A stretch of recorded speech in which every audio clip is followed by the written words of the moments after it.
Welcome, ladies and gentlemen. This is your AstroShaman Pernell Bobby, and I am here with AstroBrie. We're doing it live, even from, let me see, is the internet? I see Brie freezing up. Is it me or is it you? Can you move around? Let me see if you're still up in here. I can hear you. You got can a little delay Brie? On you, but yeah, I can hear you. So I noticed. Mercury is in shadow, so.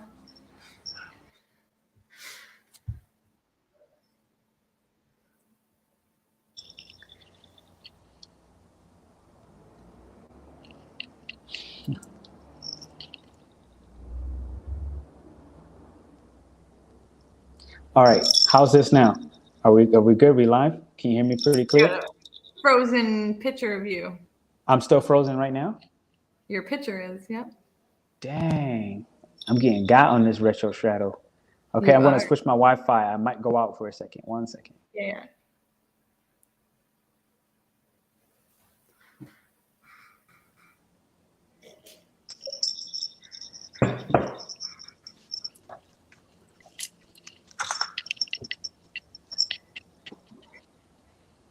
It's a little choppy.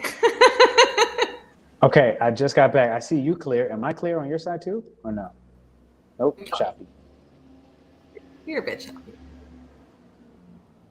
Yeah, I see. I'm even getting you. Do you have a hardwire? Nope. Are you? Nope. I do not. Not here.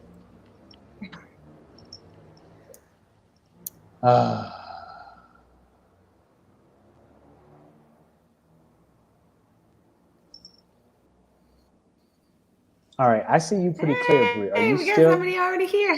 Hello. Cool. What's going on, Logic? Can you hear me pretty cool? No. Oh, you're doing better. Doing better. You chop in and out, but I'll make you repeat yourself a couple times if I have to. I can do that. All right, I got 1/3 Wi-Fi. We're gonna try to see if that one works. If it doesn't, then retrograde is really just trying to break my back. How about now? Am I pretty clear moving back and forth or no?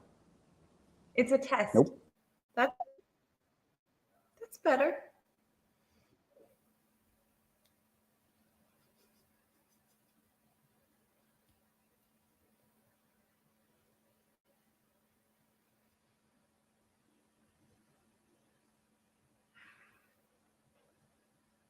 You are frozen like a stone.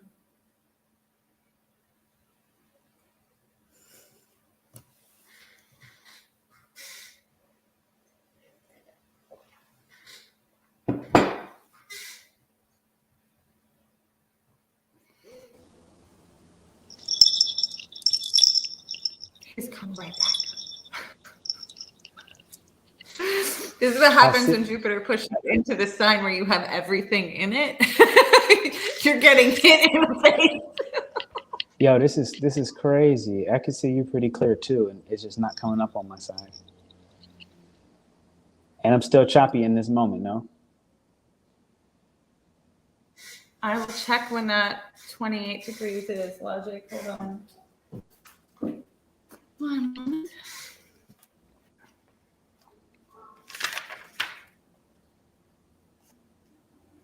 All right. You got to mark your calendar, Logic, because it's going to go direct right on your degree. It goes retrograde last year, and it went direct right on your degree. So this year, it comes through, and it just goes right past you. It only stays for 4 days from the 9th of May until the 12th. It'll be at 28 degrees. I can hear you so clear. I'm so sad my side is not working. That's okay. I can lead. Hey, well, you might as well bust it out for now, and I'm gonna try to work it on my end. All right. Well, hello, welcome. We are officially in Jupiter in Aries energy. Our Astro Bobby is double Aries, triple Aries, or double Aries. I know there's at least your sun and moon there, so there's a lot of frequency triple. So that explains exactly why he's getting a little bit more struggle here, and he's being at the test a little bit more because there's more weight on his shoulders. I, however, am a Pisces, so I am passing it off onto him. I've had that for, and I'm happy to see it go. I did create 12 small horoscopes with some very specific dates of when Jupiter will be affecting each of the signs. I've got, as I do traditional rulership, so when the planet Jupiter is in aspect to the traditional ruler of the sign, those are specific dates that I have marked down. So Aries and Scorpio, you guys will have the same dates that you'll be looking at. And Taurus and Libra having the same date. Pisces and Sag, you'll be having the same dates. Capricorn and Aquarius, you'll be having the same dates. Gemini and Virgo, you'll be having the same dates. And then Leo and Cancer, you guys are separate from everybody else. That's why you're like that. But I also have dates.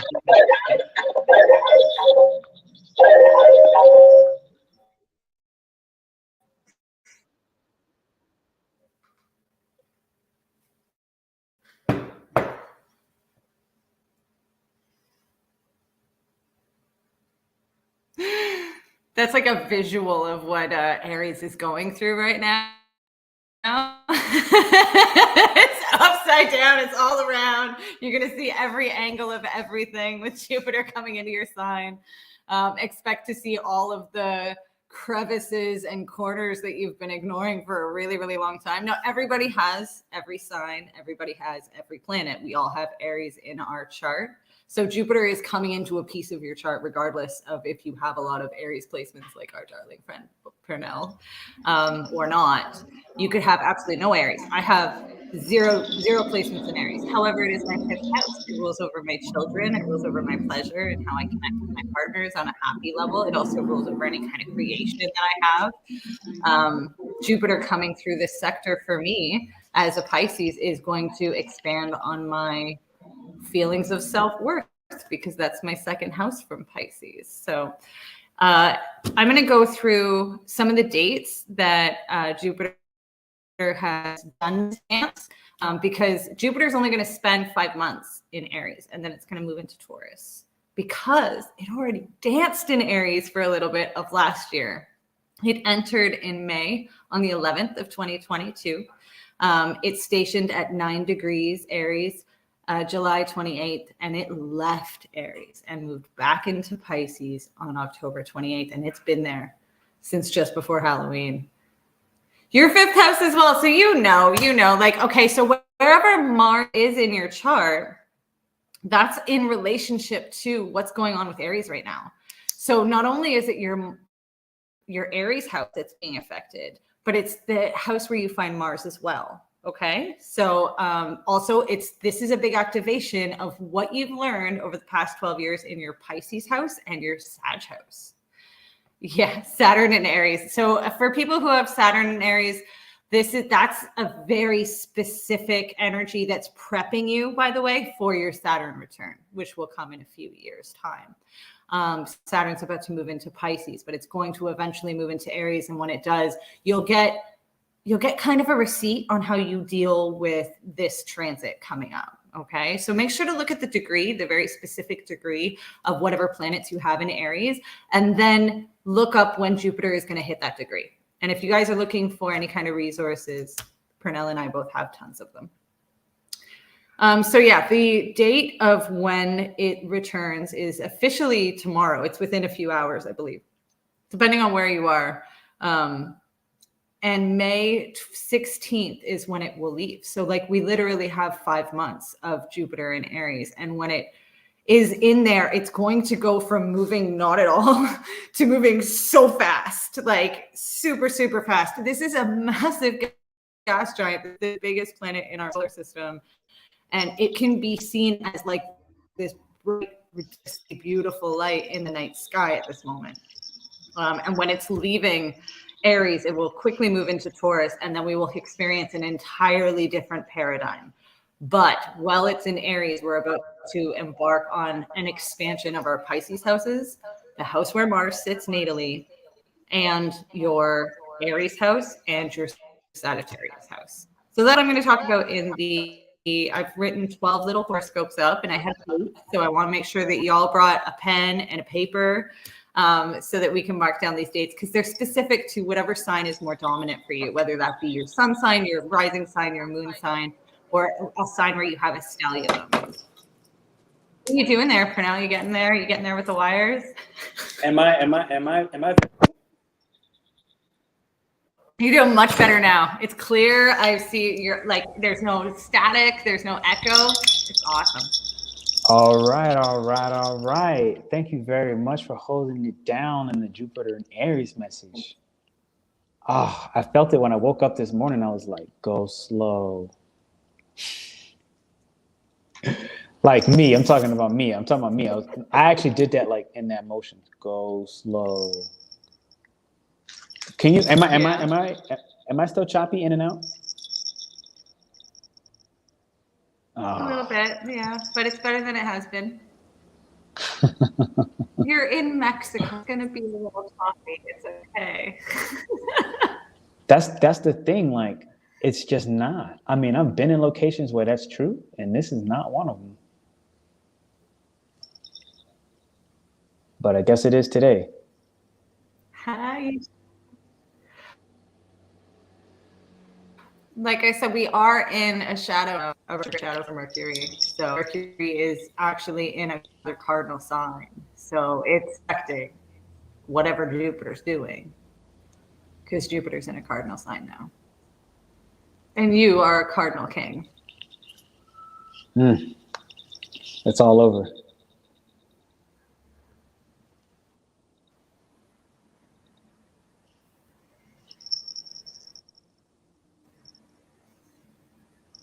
Okay. Tell me this is working. God damn. Oh, I'm excited.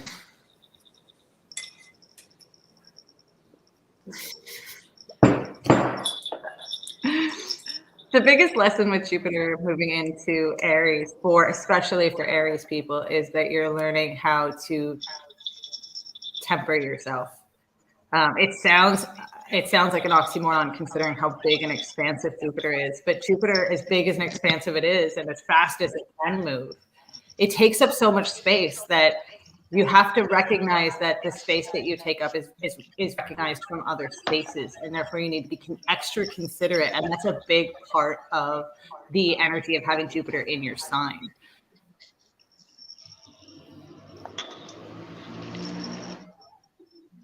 Okay, Brie, I'm checking in. Good. Is a little better? Yeah, that looks really good. Yes, okay. That looks really good. Okay. And there's no chop. Look at that. All right. We're in business? Yeah. I think so. Yeah. Let's do it. Clearing this side for what I'm seeing. Awesome. Question: how this affects our Mars placement? What's up, Mo? We'll check in with your questions soon. All right, Brie. So far, I have not broken up since I started talking. Nope. Okay. All right. Let's do this. So we're gonna bust this. We're gonna bust this from the beginning, just in case, to see if we really covered all bases. Quite frankly, I heard mostly that you were talking about we're in this retrograde shadow, which is absolute, and that cardinal signs are getting popped, especially Aries. I mean, I heard you most of the time. Actually, I just wasn't able to chime in at the same rate, apparently. That's okay. Okay, cool. So I have no idea what she said, but what I will do is take a moment to introduce her. This is the third time, literally in about 2 weeks, that AstroBrie has been on the channel. And a lot of that has been, if I'm being real, it feels like a lot of Capricornian energy. It's about really working in integrity. For me, as a Scorpio rising, third house is active. Anybody that has Scorpio placements, your third house is active while Capricorn is there. And that third house is really saying, like, hey, are you collecting and integrating and studying and learning with people that are in integrity with your pure soul, period? This is one of the highlights. And so this is why, even within the last 2 weeks, she's been really pulling up and pulling in. Today, we're talking about the Jupiter in Aries message. We are at 0 degrees. And as you can see, there is a lot of firepower, so much where the energy messes with the frequency. And I have been noticing it all day. Even with dogs, if I'm being honest, dogs have been barking and going buck wild. Brie, you still with me? Oh man, it's just my day.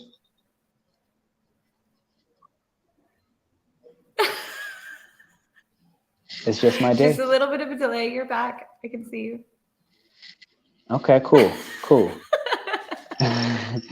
I'm like, bro, this is just my day. So here's what I'll do. Considering what's going on. Remember that the energy that we put out into the universe right now is coming right back at you. So patience with yourself. Yeah, no, that's what I said. Here's what I'll do. Because your side has been clear. I haven't even been able to hear you a lot. So what if we get into a brief explanation of the Jupiter in Aries and make this more of a forecast message of the 12 signs and let you give us what you got for the research? Absolutely. Okay. Absolutely. Okay, so I So did I'm one more, for each I'm of us. I more know on there listen was somebody today. who asked a question about how this. No, I was I saying, have so I'm going to be more on Capricorn, so it's listen. a big reason that you feel things.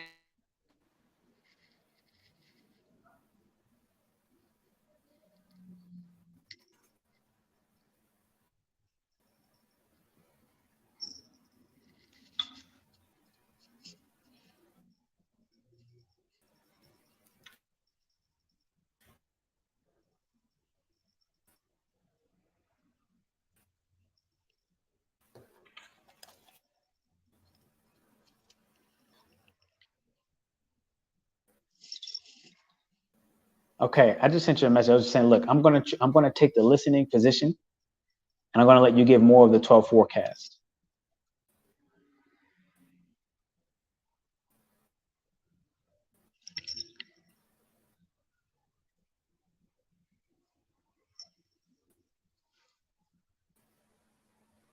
All right, so I'm going to start off with, there was a small question about how this is going to affect our Mars placement. So because Aries is like naturally related to the traditional ruler of having Mars as the traditional ruler, whenever something is happening in Aries, it is going to connect to and deposit with your natal Mars placement. So if you have Mars in the first house and that Mars is in Libra, let's say, and this experience of Jupiter and Aries is happening across, there is a obvious answer there. There's an obvious, like, oh, this is one and one playing off of each other, first and other, self and other. However, if you happen to have a Mars in Pisces, you may be like, okay, this doesn't affect my Mars, but it does. What's going on in the house of Aries will always come back and deposit where your Mars is. There's a relationship there between Mars, and this goes for Scorpio energy, but mostly because we're talking about Jupiter in Aries here. The energy of where you're always going to relate back to what's going on in Aries and in what's going on in Scorpio. Jupiter comes through Aries once every 12 years. It already spent about 6 months inside the sign and then left and retrograded and went back into Pisces. And now it is coming back and it's going to whip literally right through. It'll be a 5-month transit. This is a very fast picking up energy. It's going to hit a lot of planets really quickly. There'll be a lot of aspects made. Pretty much once a week, we're going to see Jupiter aspecting other planets and activating Jupiter, your house of Jupiter's. So Jupiter residence is Pisces and Sagittarius. That is the frequencies of Jupiter that Jupiter naturally rules over. So whatever happening with Jupiter in the sky, if it's making an aspect to Mercury or if it's making an aspect to Mars, you're going to look to those two signs as well as your Mars placement to see what's going on, as well as the Aries house. Okay, so like it's a lot of activation. So I broke down a small horoscope for each of you. Cancer, you have a lot of dates to write down. I know Virgo's the one with the pen and paper normally, but Cancer, I do have a lot of dates. So if you have a pen and paper, I highly recommend that you write these down. So we're going to start with Aries. Big things. This is a lot of clicking. There's going to be a lot of awareness happening. And a lot of the lessons that have been going on in your life since Mars started to retrograde through really going to start to become very obvious to you.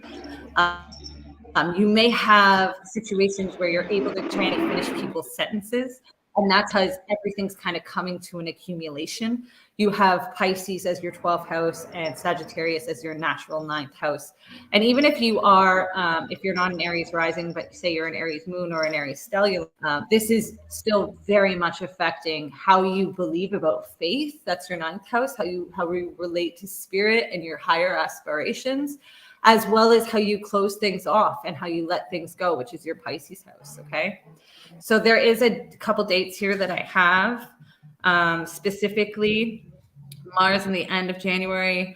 There's going to be within 5 degrees, Mars and Jupiter are going to make this like sextile aspect to each other where they're kind of working off each other. Mars will have literally just moved direct. It will have just finally finished up this retrograde motion. You're going to feel like the pressure valve came off, and where you like something getting canned with pressure around you, it will eventually break. January, anything is one per square Jupiter at the end of May.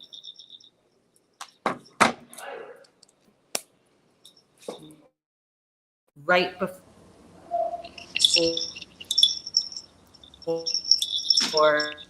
Jupiter moves out of Aries. So that's like right at the edge, right at the end. So Taurus at 12, and it will be activating the 11th and the 8th house. This is really about big closings. Okay, when I was researching this, I kept getting like that real estate mogul energy of like, get the close, get the big close.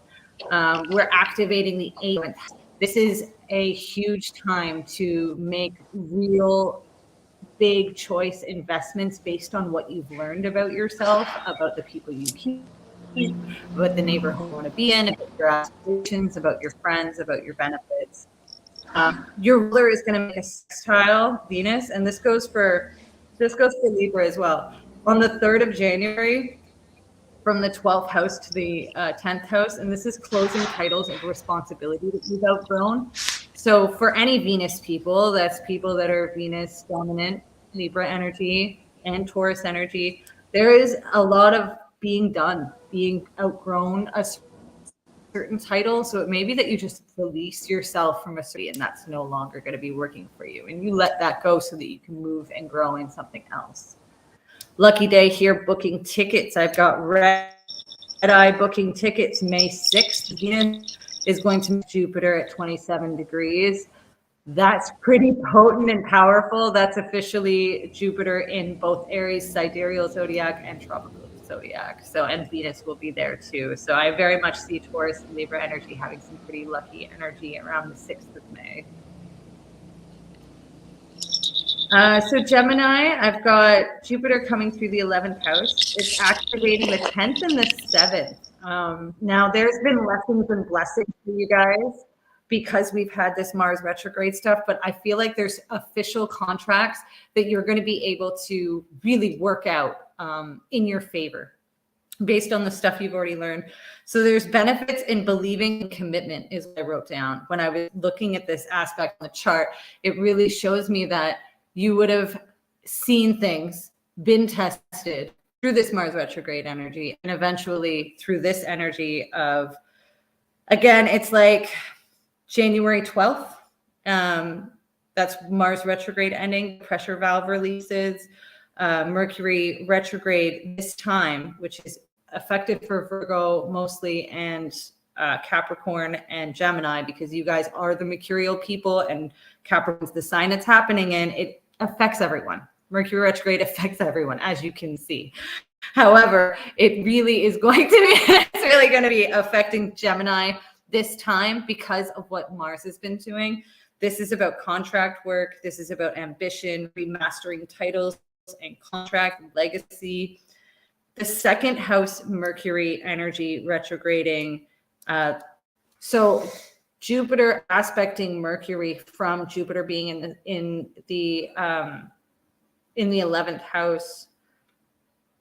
There's this aspect created from the 20th of April to the 14th of May. It holds tight. And that energy, that's the next Mercury retrograde that's going to happen after this one.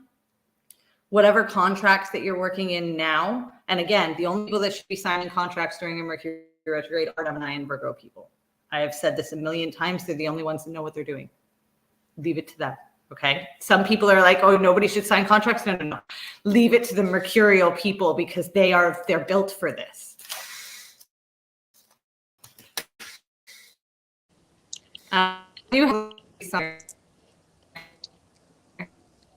Hey, Brie. No, that tells me everything I need to know. Hey, Brie.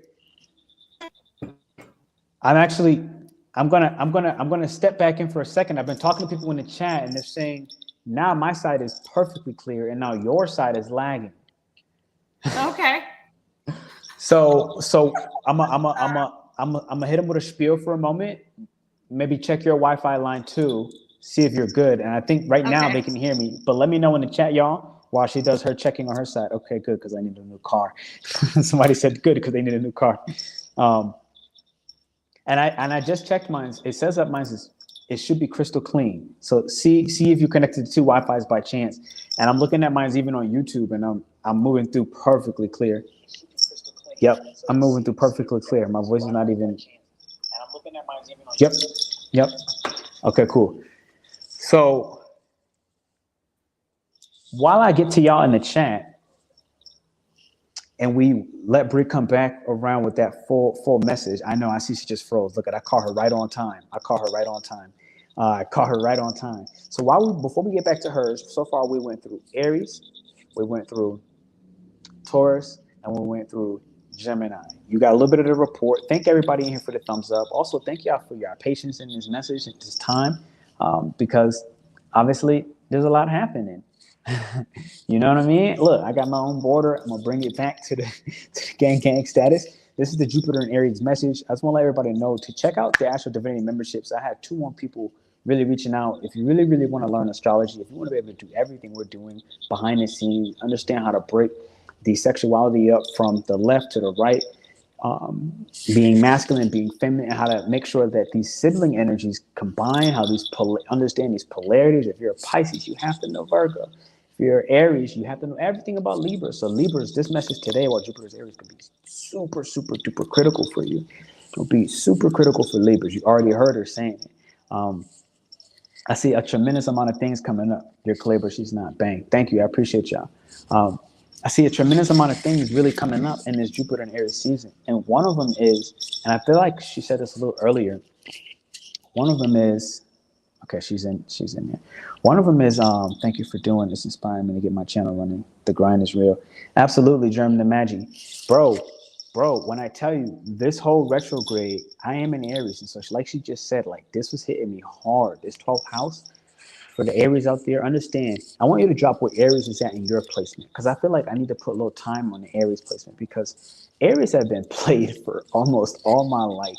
And the reality is, if I'm being honest, I was completely blind to the fact that Aries have been played as an individual almost all of their existence. So if you have a Venus in Aries, if you have a Mercury in Aries, if you have a Jupiter in Aries, now is the time to go ahead and drop it.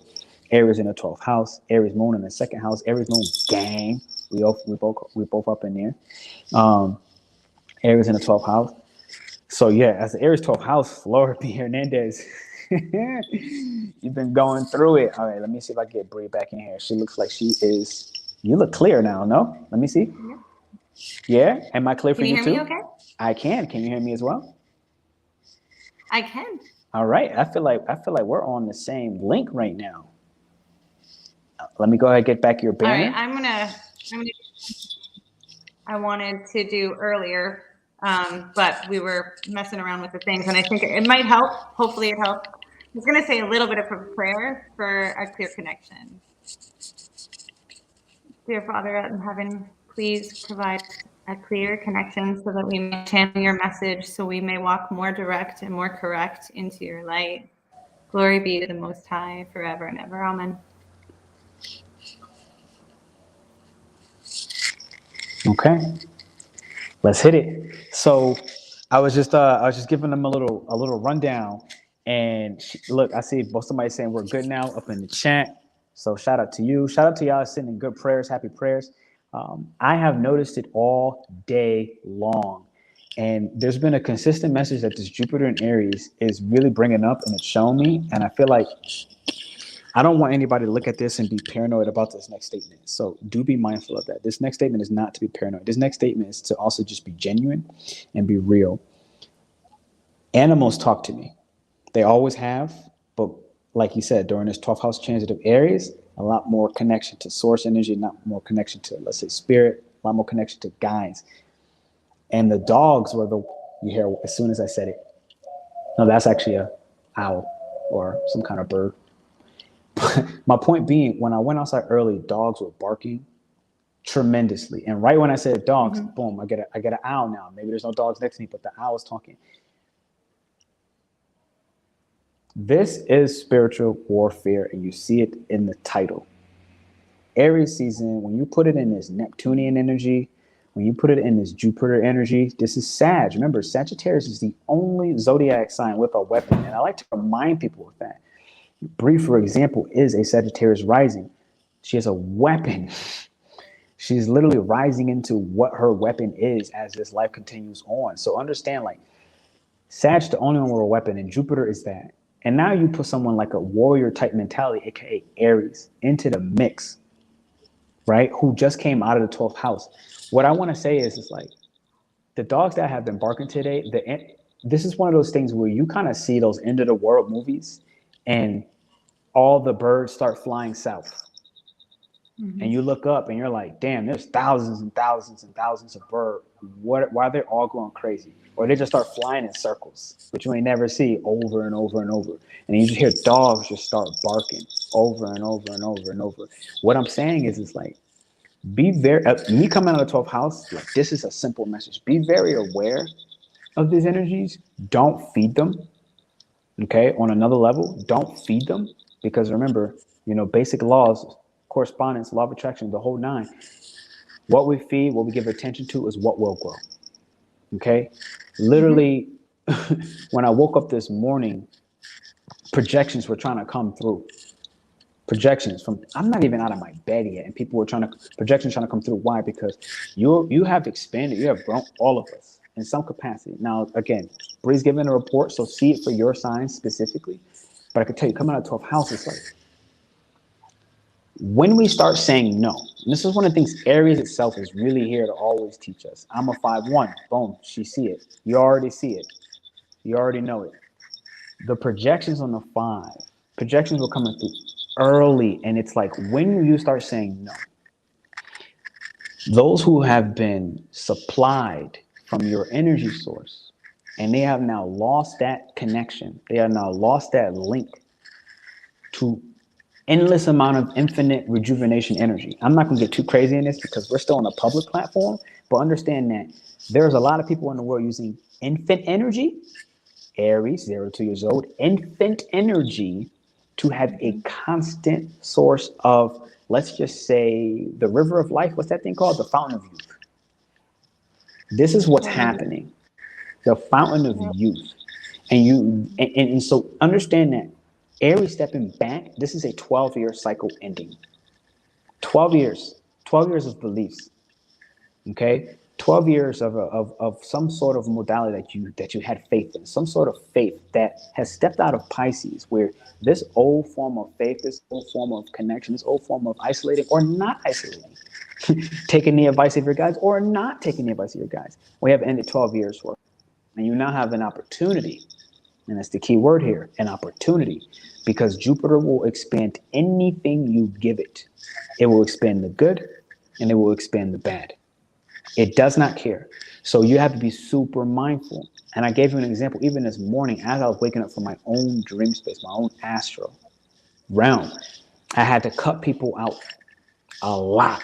It's been ridiculous. A lot. It's been ridiculous. And as I have, everybody started acting up. And the best part, I did not put my energy on who are these people acting up. Instead, I focused on that inner crystal from the inside of my heart. And I began to expand that energetic and electromagnetic field outwards and said, you must go. And they tried, and it was like, expand larger. And this is what Jupiter can do. This is what Jupiter can do. They tried, they were like, oh crap, I'm getting further away from it. And they tried to come back in heaven. I was like, you may go. And I did not continue to think or expend energy on that person, on that thought. And I know exactly who these people are. And it's like, this is kind of what it means to come out of that 12th house, like having unseen forces, hidden forces coming in your space, as well as unseen forces, hidden forces who are supporting the mission. And this is what Jupiter has to, you always have to remember, like you have just as much support as you have enemies. You're going to get spiritually attacked. Point blank period is going to happen. But you also have just as much support. That is, if you feed that energy, that will push them back out. Brie, the whole time I have been talking, just as a side note, you have been breaking up. Yeah, I've gotten a lot of choppier messages from yourself as well. But I'm getting the clearer picture. Yeah. So I'm looking in the chat. Let us know in the chat, guys. Look at you walking around other people's. Who's actually and this is my gym coach here, so check her out, the gym coach. Let us know in the chat, y'all, who is more batchy in the moment, so y'all can give us this objective opinion, because otherwise right now it's seeming like it's between her and I feel like that message came through super clear. Sounds good so far. Yeah, I just heard, don't feed into the projection. Absolutely not. Absolutely not. Because, you know, Jupiter has this energy where it wants to, if you use it in this manner, it wants to save everybody, and it actually believes that it can. Okay. And it's like, in some ways, Jupiter itself as a planet can, but you're in a human body. So don't forget that. Like, you do not have the same abilities in a sense. You don't have the same modes and modalities of protection in the same manner that Jupiter does. Pernell, you haven't lagged since I've been here. Okay. So he said, this guy said, I haven't lagged at all. Courtney, what's going on? She's a little choppy on the audio and video, Okay. but you're clear, to be honest. She said we're still kind of clear. She said you're just a little choppy, but it's not bad. Okay, perfect. So when you were mentioning the your experience over the last couple of days, I looked at what I have here for Scorpio, because you're Scorpio rising, and I have expansion of values and pressure centers, teachers in employees and pets, and then all of the transits to Mars that are going to be aspected. So again, there's some heavy weight for you coming up in January. Right at the end of January, Mars is going to activate in this sextile at 5 degrees with Jupiter. And I believe that there's going to be this accumulation of what you're experiencing when it comes to the pets and cutting people off and like refining your service centers, refining your pressure centers. And that's really going to accumulate with all this Mars retrograde accumulation. Like, it's ending, right? Mars retrograde is ending for you, and it's ending with this pop off sextile to Jupiter. It's not an accident. None of these happen by accident.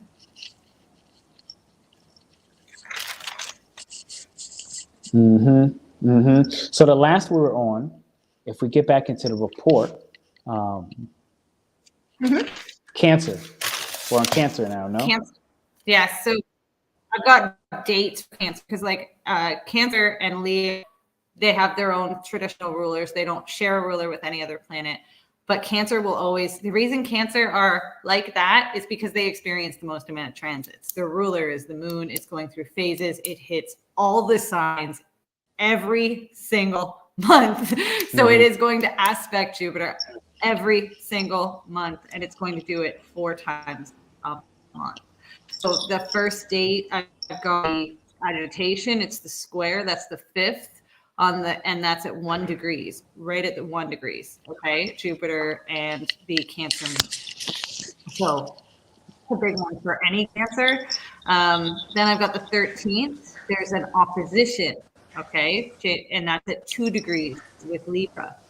So Libra, moon will be at Libra, Jupiter will be in Aries, and there'll be an opposition. That's going to be expansive through their relationships, through their partnerships. The 20th, they're going to be experiencing another square. This time it's with Capricorn energy. Then the 26th, they'll experience the conjunction. Okay, the conjunction's a pretty big one. Jupiter and Moon aligning for the first time since Jupiter has entered Aries. I do believe that's going to be a wonder Cancer. Big heart expansion, big soul expansion, big belief system expansion. And honestly, there's learning new beliefs here. Your teachers are coming through understanding your personal philosophy. There's new servitude, new habits, it's sixth house energy. It's really about learning about who you are and what you provide to the collective and how you do that without asking for anything. And once you step into that, Cancer, you really get to see the benefit.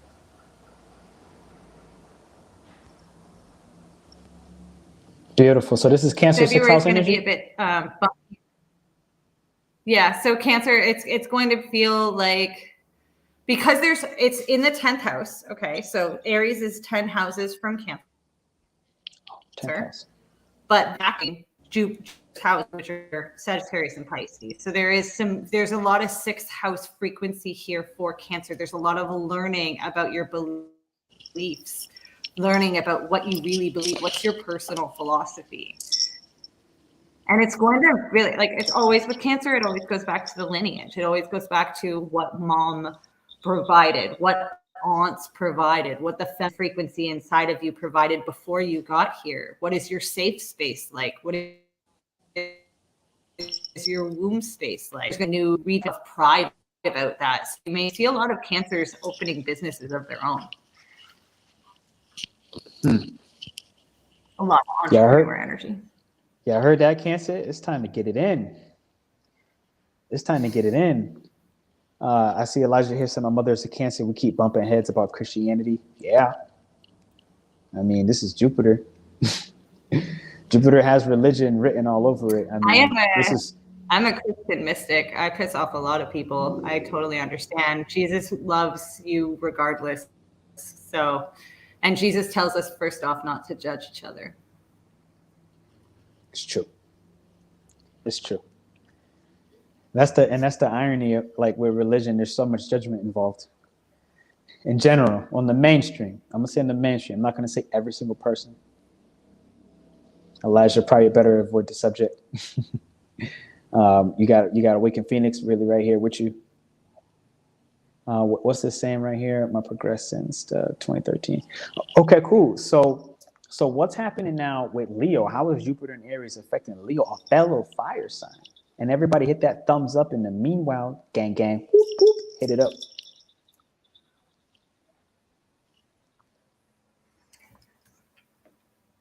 Whenever it comes to discussing the spiritual warfare is like coming. Like, this is a big part of Aries and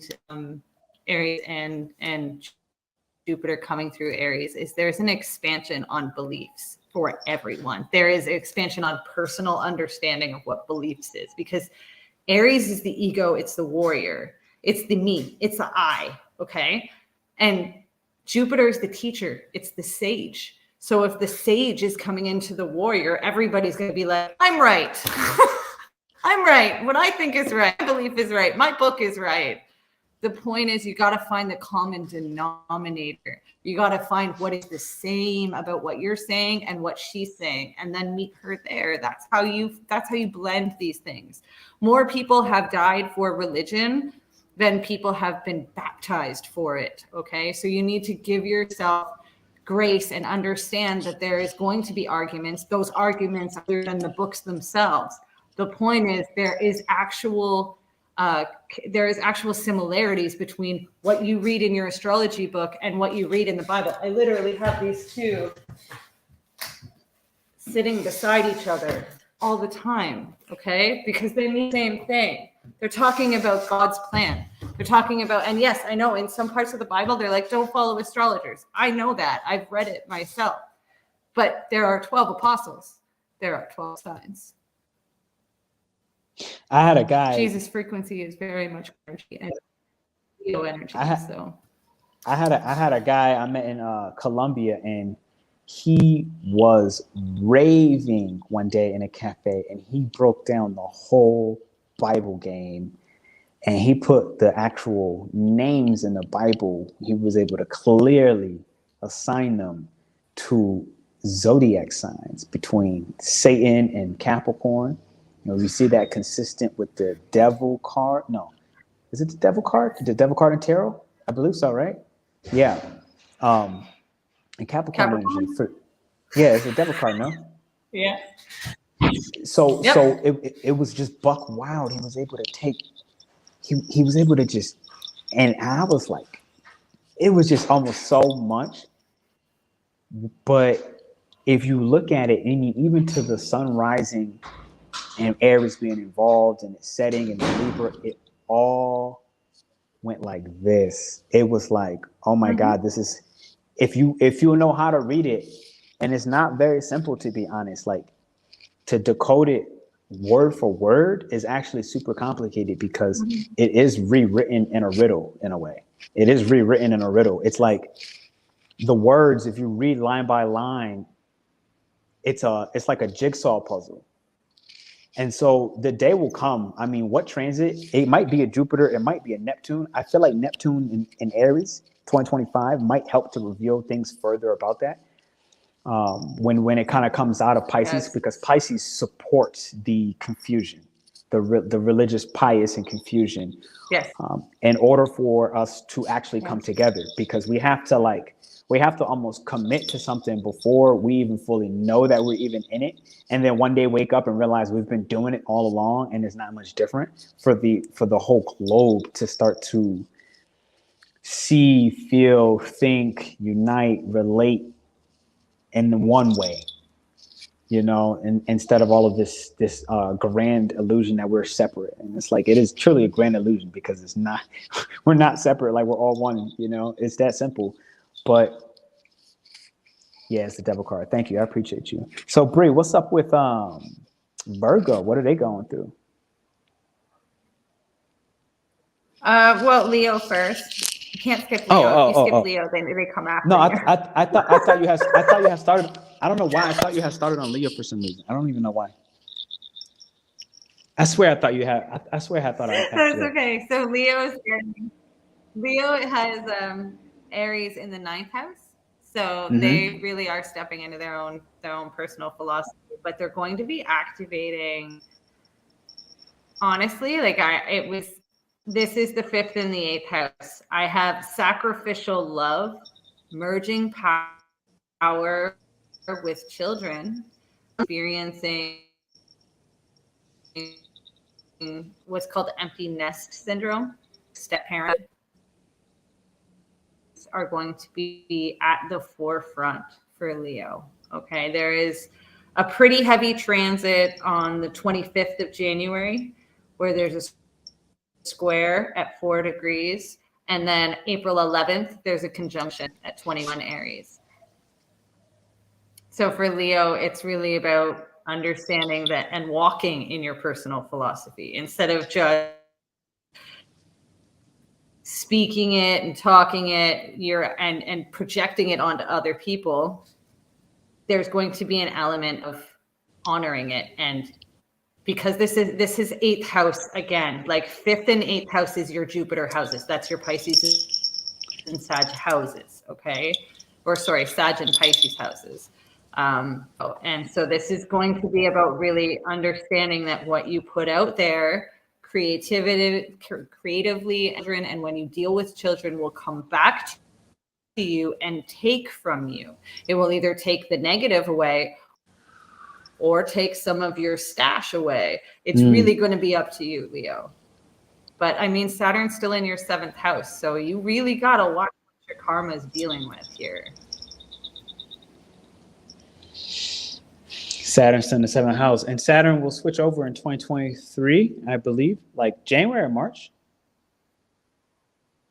Saturn is going to go into Pisces, and then it'll hit what, their 8th? Make me get my book. Man, I feel like I need that book for this quick reference. March 2023. Yep. Second week, around the 8th. March 20, 2023, and then March 23rd, Pluto implodes, I believe. So that's 3 days late. So we got a whole season shift coming in 2021. Understand this Jupiter Aries energy is the beginning of the blast off of everything she's given for a report. Like it is. And the thing is, remember, we're coming out of a retrograde. That's what I feel like it's important to mention. Like Jupiter was already in Aries back earlier in the year, in April, maybe March, I don't know, but April, May, it was already there. And we went retrograde, going backwards, and eventually just enough to go into Jupiter in Pisces. And now understand, we went forward in Jupiter in Pisces. And then we got back today from a retrograde that we already were forced to take these, the beliefs and our understandings and how we previously were being asked to surrender certain forms of karma in order to align with a sense of faith. And a lot of this is why religion is almost impossible not to come up. It's impossible not to come up. I see somebody in the chat already, summer solstice. This is a prime example. My dad and I were discussing this. He took an anti-astro stance. During our convo, a friend brought up an antique Bible over. When we opened it, a postcard with the astrology wheel fell out. And it's like, that was the discussion as we were talking about the consistency between, if you can decode the Bible and astrology and you know what to look for, it does take some it's poetry. Quite frankly, it's poetry. Like it's super poetic when you really start reading. I had this guy reading this to me in this cafe, and it was so poetic. Like, and it was, some of it was going over my head, and he was like, think about it. And it does take some work, but he's been dedicating his life. And this man was like 60 years old. I'm not even going to say his name on here. This guy was like 60 years old, and he's already done in a way. You know, he finished what he needed to do. So he just dedicated it to something. For him, this is something that felt more legacy based. He was like, I know this and I can leave this behind. And he was kind of a little bit of a fanatic. I'm not going to lie. Like, he seemed like one of those people that the deep state would silence and put in a little hole somewhere. But at the end of the day, there's a reason. You don't get put into a hole for no reason. You understand what I'm saying? Like, you don't disappear because you were lying. You disappear because they realized they couldn't shut you up. So do understand that. And a lot of this information is coming out. Like, this is, you know what I mean? You know what I mean? So listen, the prophets were poets. Absolutely. Parables, simple as wise. Those like a child knowing where they've come from and feel safe. Wow. So, okay, we got the Leo message. So now I believe we're coming up on Virgo. Yeah. Yes. Yeah. So this is activating 8. Okay. But in the 7th, that's what your knowledge of how you share power to who you share a home with. And a lot of this is going to result in Virgos breaking away from people they've been living with. We're going to see a lot of Virgos taking, especially these Mercury retrogrades, and deciding to cut ties and break away. And that's all in perfect timing. I have expanding on spiritual debts, understanding lineage, and mother is other. So it may be that you're starting to understand your mother or your feminine energy that raised you or currently influences you, even your wife per se, as an actual other person, and starting to see from their perspective. Okay. And that can, a lot of the time, give you enough information to make you realize that maybe this isn't aligned anymore. So we may see a lot of breakups this spring for Jupiter moving to Aries for Virgo.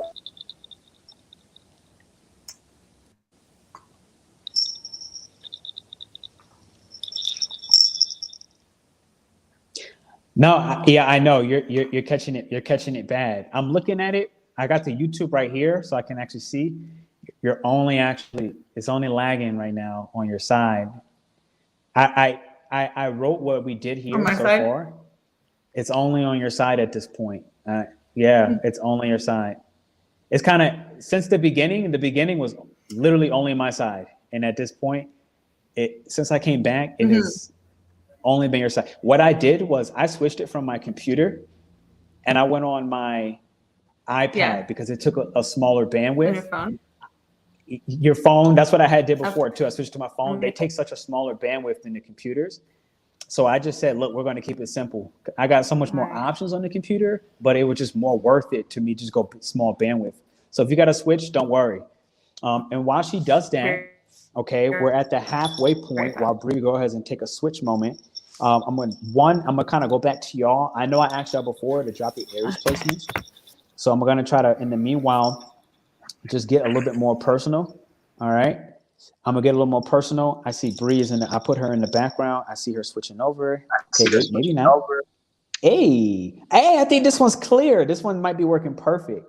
Is it possible for you to flip the orientation? And if not, leave it. I don't even care. I don't know if I can, but I will try. Yeah, if it's not, this one's working perfect. Okay. This one's perfect. You're not lagging. I'm not lagging.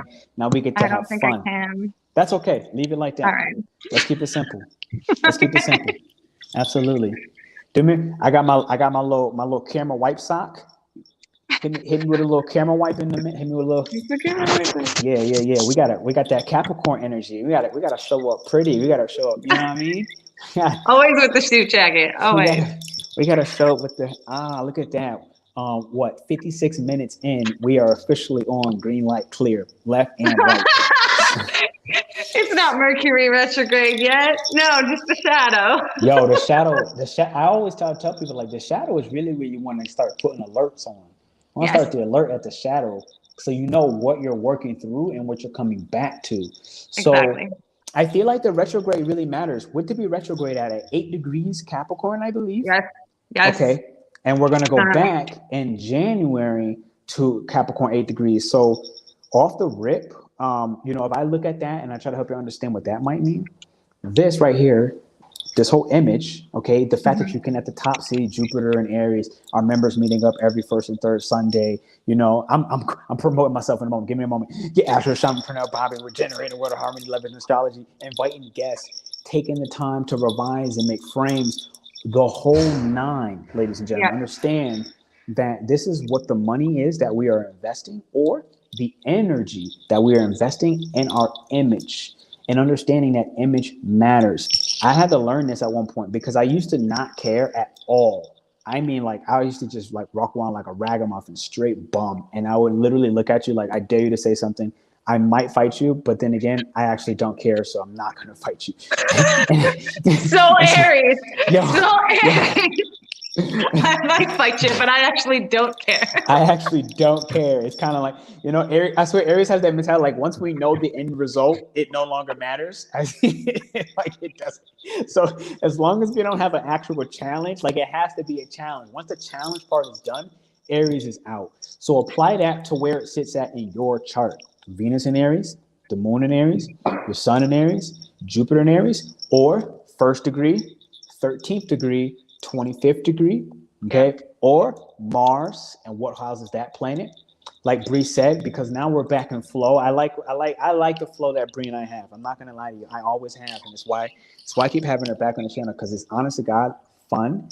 She's knowledgeable, and I feel like we have a beautiful flow, and that's where off rip, Spirit trying to pull up and be like, it's not even Spirit, quite frankly. Hey, what's going on?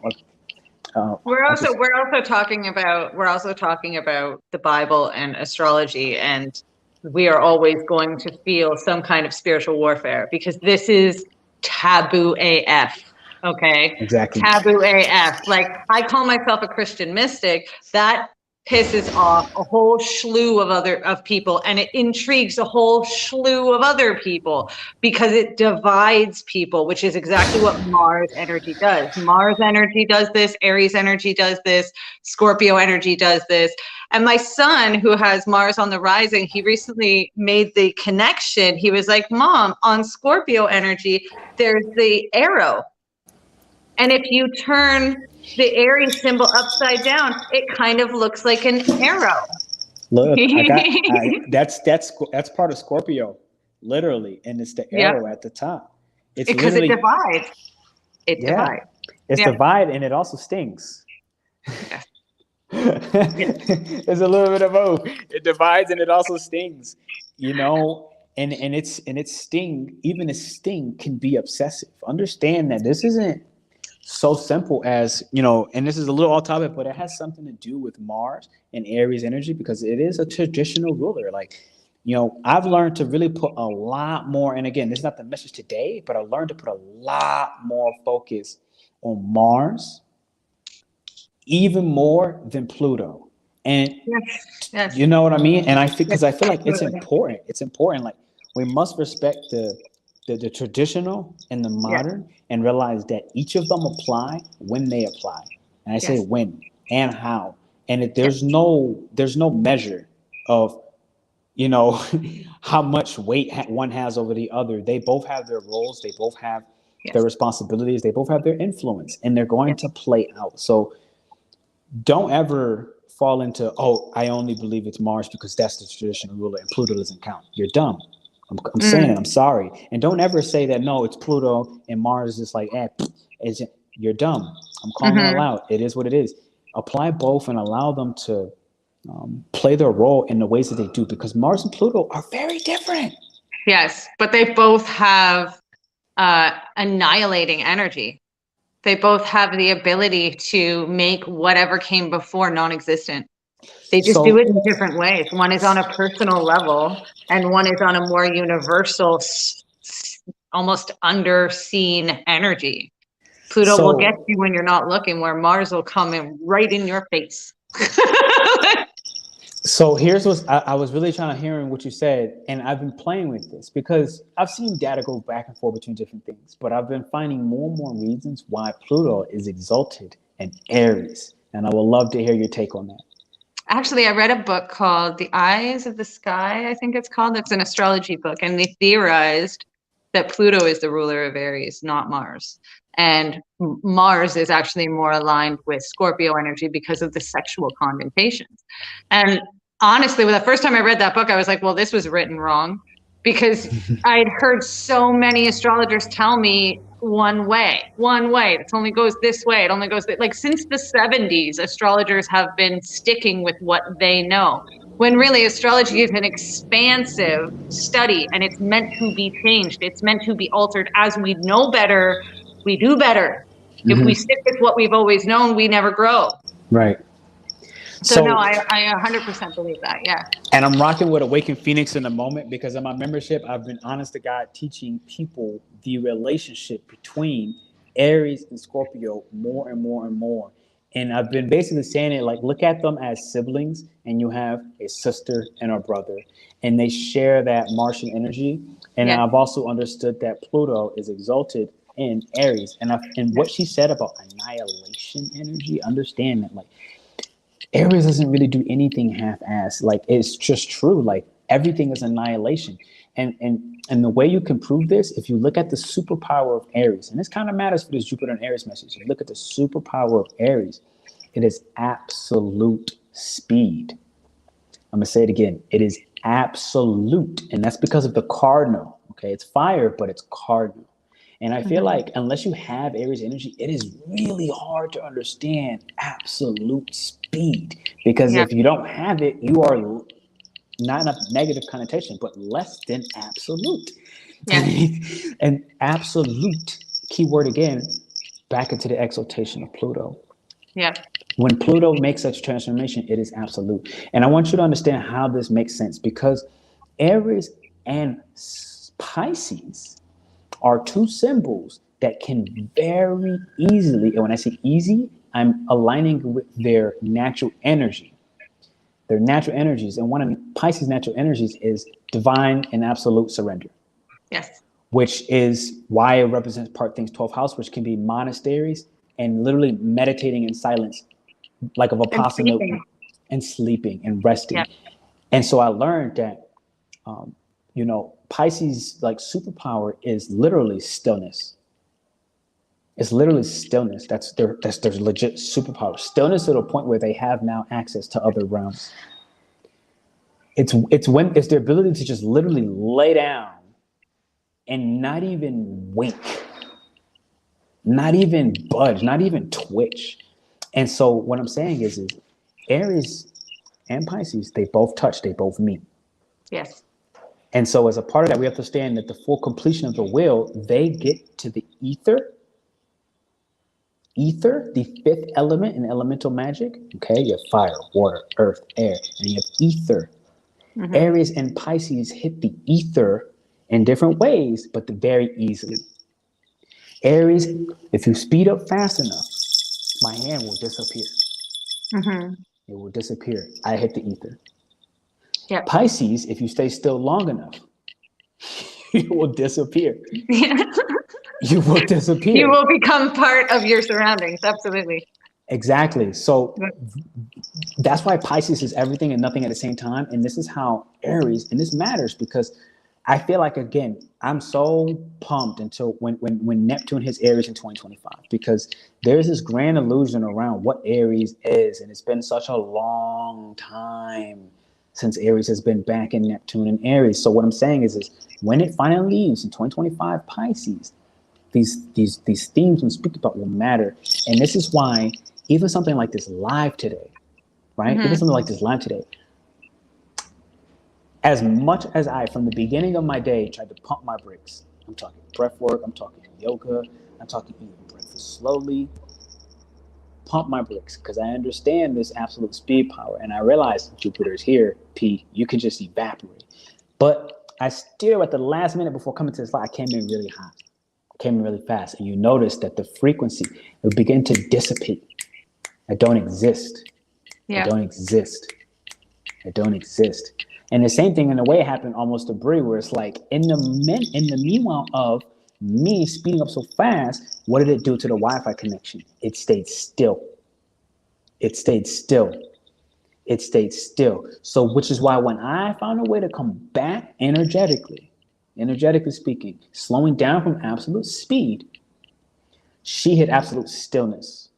And so now she evaporated. So understand that these metaphysical principles are happening and activating every second of our lives. Jupiter in Aries is going to be a legendary transit, ladies and gentlemen. Absolutely. This is the beginning, because you now have the ability to actually hear me.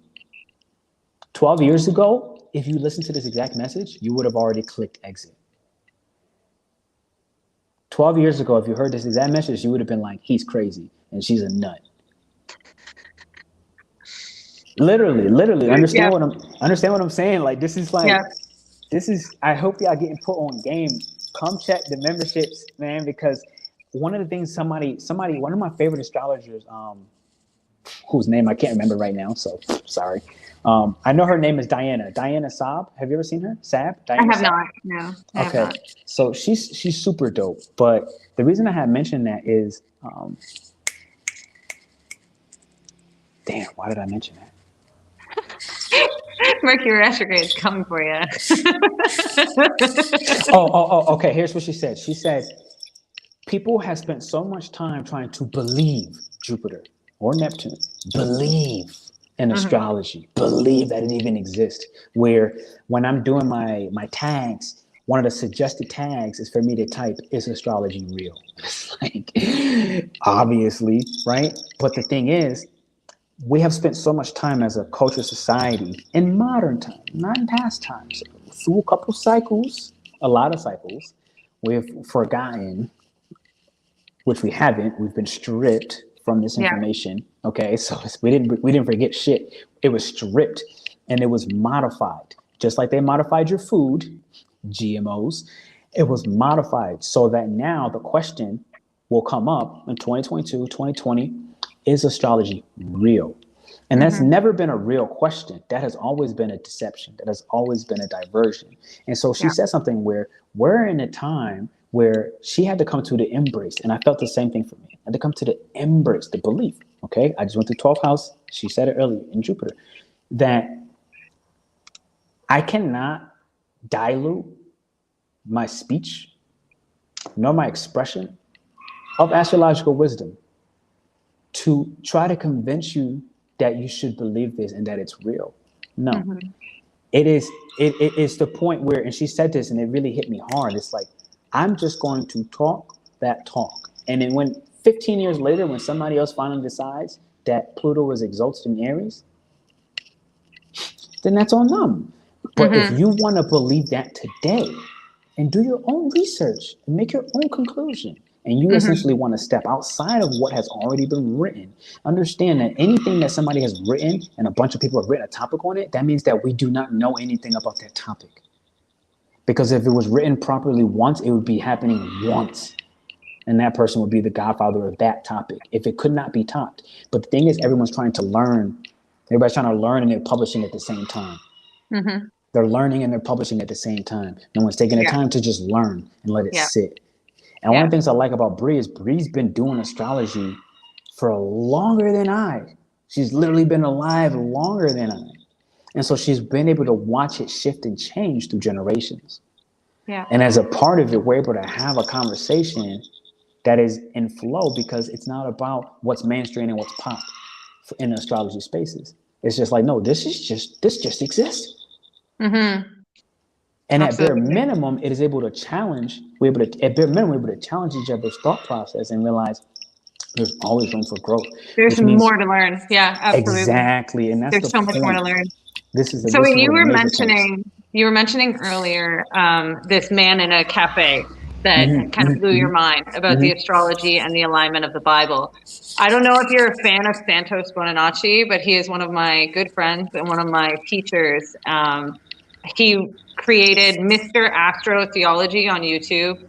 Probably he released a lot of Santos Bonanacci. Yo, he was down in Mexico. He's a good friend of mine. I tried to go see him in freaking Mazunte. You got to see him in person? No, I went to try to see him. I couldn't get connected. So I had some people that were connected with him. I was running a retreat down in Puerto Escondido. I'm here in Mexico. And Mazunte is like 45 minutes. Yeah. He's the GOAT. I was trying to catch up with him. He's a good friend of mine. He and our fathers actually passed away around the same time, and we ended up connecting together. He's an Aries, by the way. I know.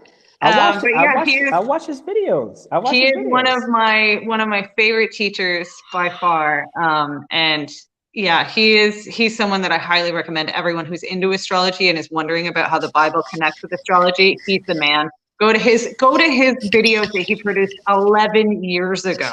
Okay. And that's very much what you were saying, is that you can put it out there, and it might take a decade for people to actually catch on. 11 years ago, that is just shy of a Jupiter transit. And I'm telling you, that man is about to blow up, like big blow up, because nobody was ready for him. He had to leave his home country of Australia because they were going to put him in one of those places, you know? Man, they tried to put me in the loony bin at like 13. I realized then that I just need to start lying to people. I'm not even gonna stunt. I'm not gonna stunt, because they put me in that loony bin and they want to sit there and make me ask all these questions on a survey. And I look at the questions and I look at them accurately. I'm like, if I say the truth, they're gonna keep me here forever. Right. I swear to God, I was like, no. Right. No. Right. I swear to God. And so what I'm saying is again, think about it. Santos is an Aries.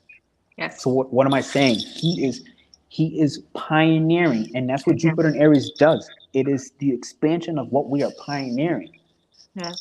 It is the expansion of what we are pioneering. And so you always are going to be crazy when you do something first. Brie said it off the rip in the beginning. She said, I feel like you and I are going to do something amazing, and it's going to never have been done.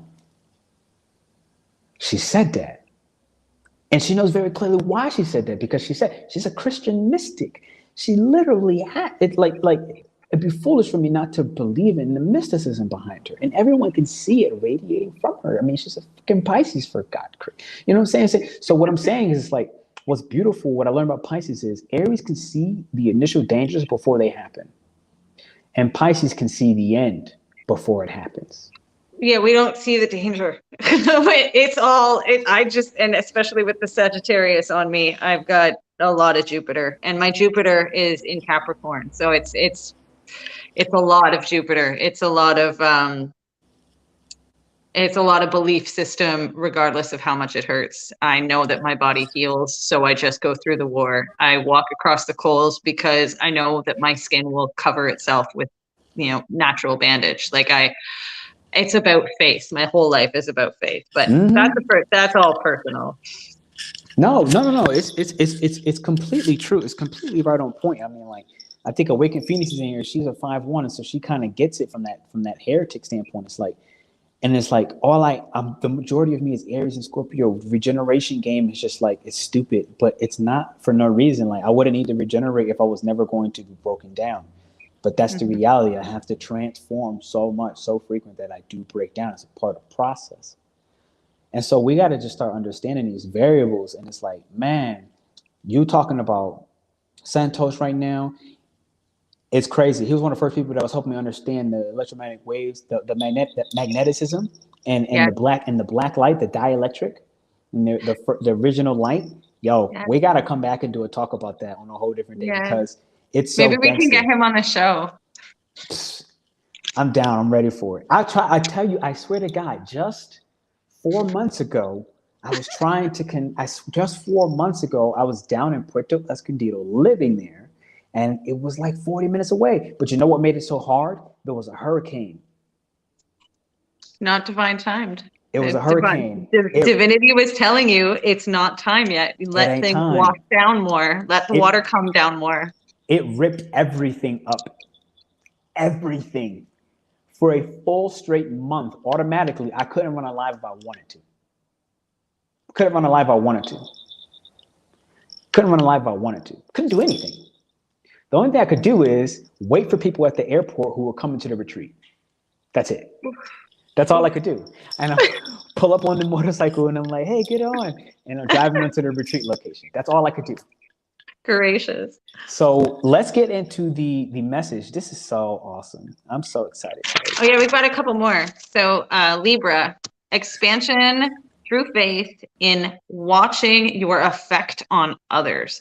So Aries is in the 7th house from Libra. So you have literally gone from learning how to serve others, learning how to be of the community in a positive way, how to accept your role as an employee, as a friend, as a servitude to yourself. So you probably really expanded over the last few months. You would have been tested to see how well you're taking care of yourself. How much are you putting yourself first, so that you can, if you make your bed in the morning, when you get back into your room at night, you're going to be a lot more comfortable. You're going to be a lot more happy than if you would have come to a crappy made bed. And that's the lessons Libra's been learning. But now with this happening and moving up, there's a recalibration of how you are going to talk to yourself, how you are going to keep those rituals in regards to the people you're connecting with. Because again, the 6th house where Jupiter is still ruled by Jupiter. So now the people that you're connecting with, these new teachers that you're expanding with, they're going to be influencing you whether or not you are upholding those servitude to yourself aspects that you've been learning over the last year while Jupiter was dancing around in and out of Pisces. There is so that the same aspects that are happening, really lucky days for Libra. I see May 6th is Venus and Jupiter coming together at 27 degrees of Aries. That's honestly, like, I want Venus people to all be buying tickets for that day. You should all be, if you don't have a retreat happening May 6th, you need to be having one, because that aspect is that energy of those two planets coming together at 27 degrees means that they're in Aries tropically and sidereally. So it's just big expansion of faith and pleasure and ease and comfort. Okay, so my partner's a Libra rising this year. Oh, you mean her? Okay. Progress chart. And I saw it today in my agenda, and I just brought it back to her. And it says, run a retreat.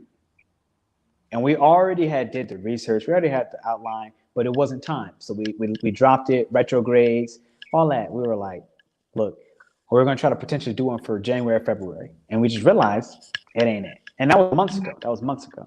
Mm-hmm. And I just saw it in my agenda today, the retreat. And now I'm hearing you say May 6th. Yep. I just feel confirmed. I feel like I'm going to say it right here on the live right now. Listen, if you're listening to this live right now, you can expect a retreat on May 6th. We're running it. It'll love likely be straight up in Mexico. I'm going to tell y'all the truth up front. It's going to likely be in Mexico. I'll let y'all know location later. Period. Amazing. All right. That's it. I'm done. Amazing. I'm done. I love it so much. I'm done.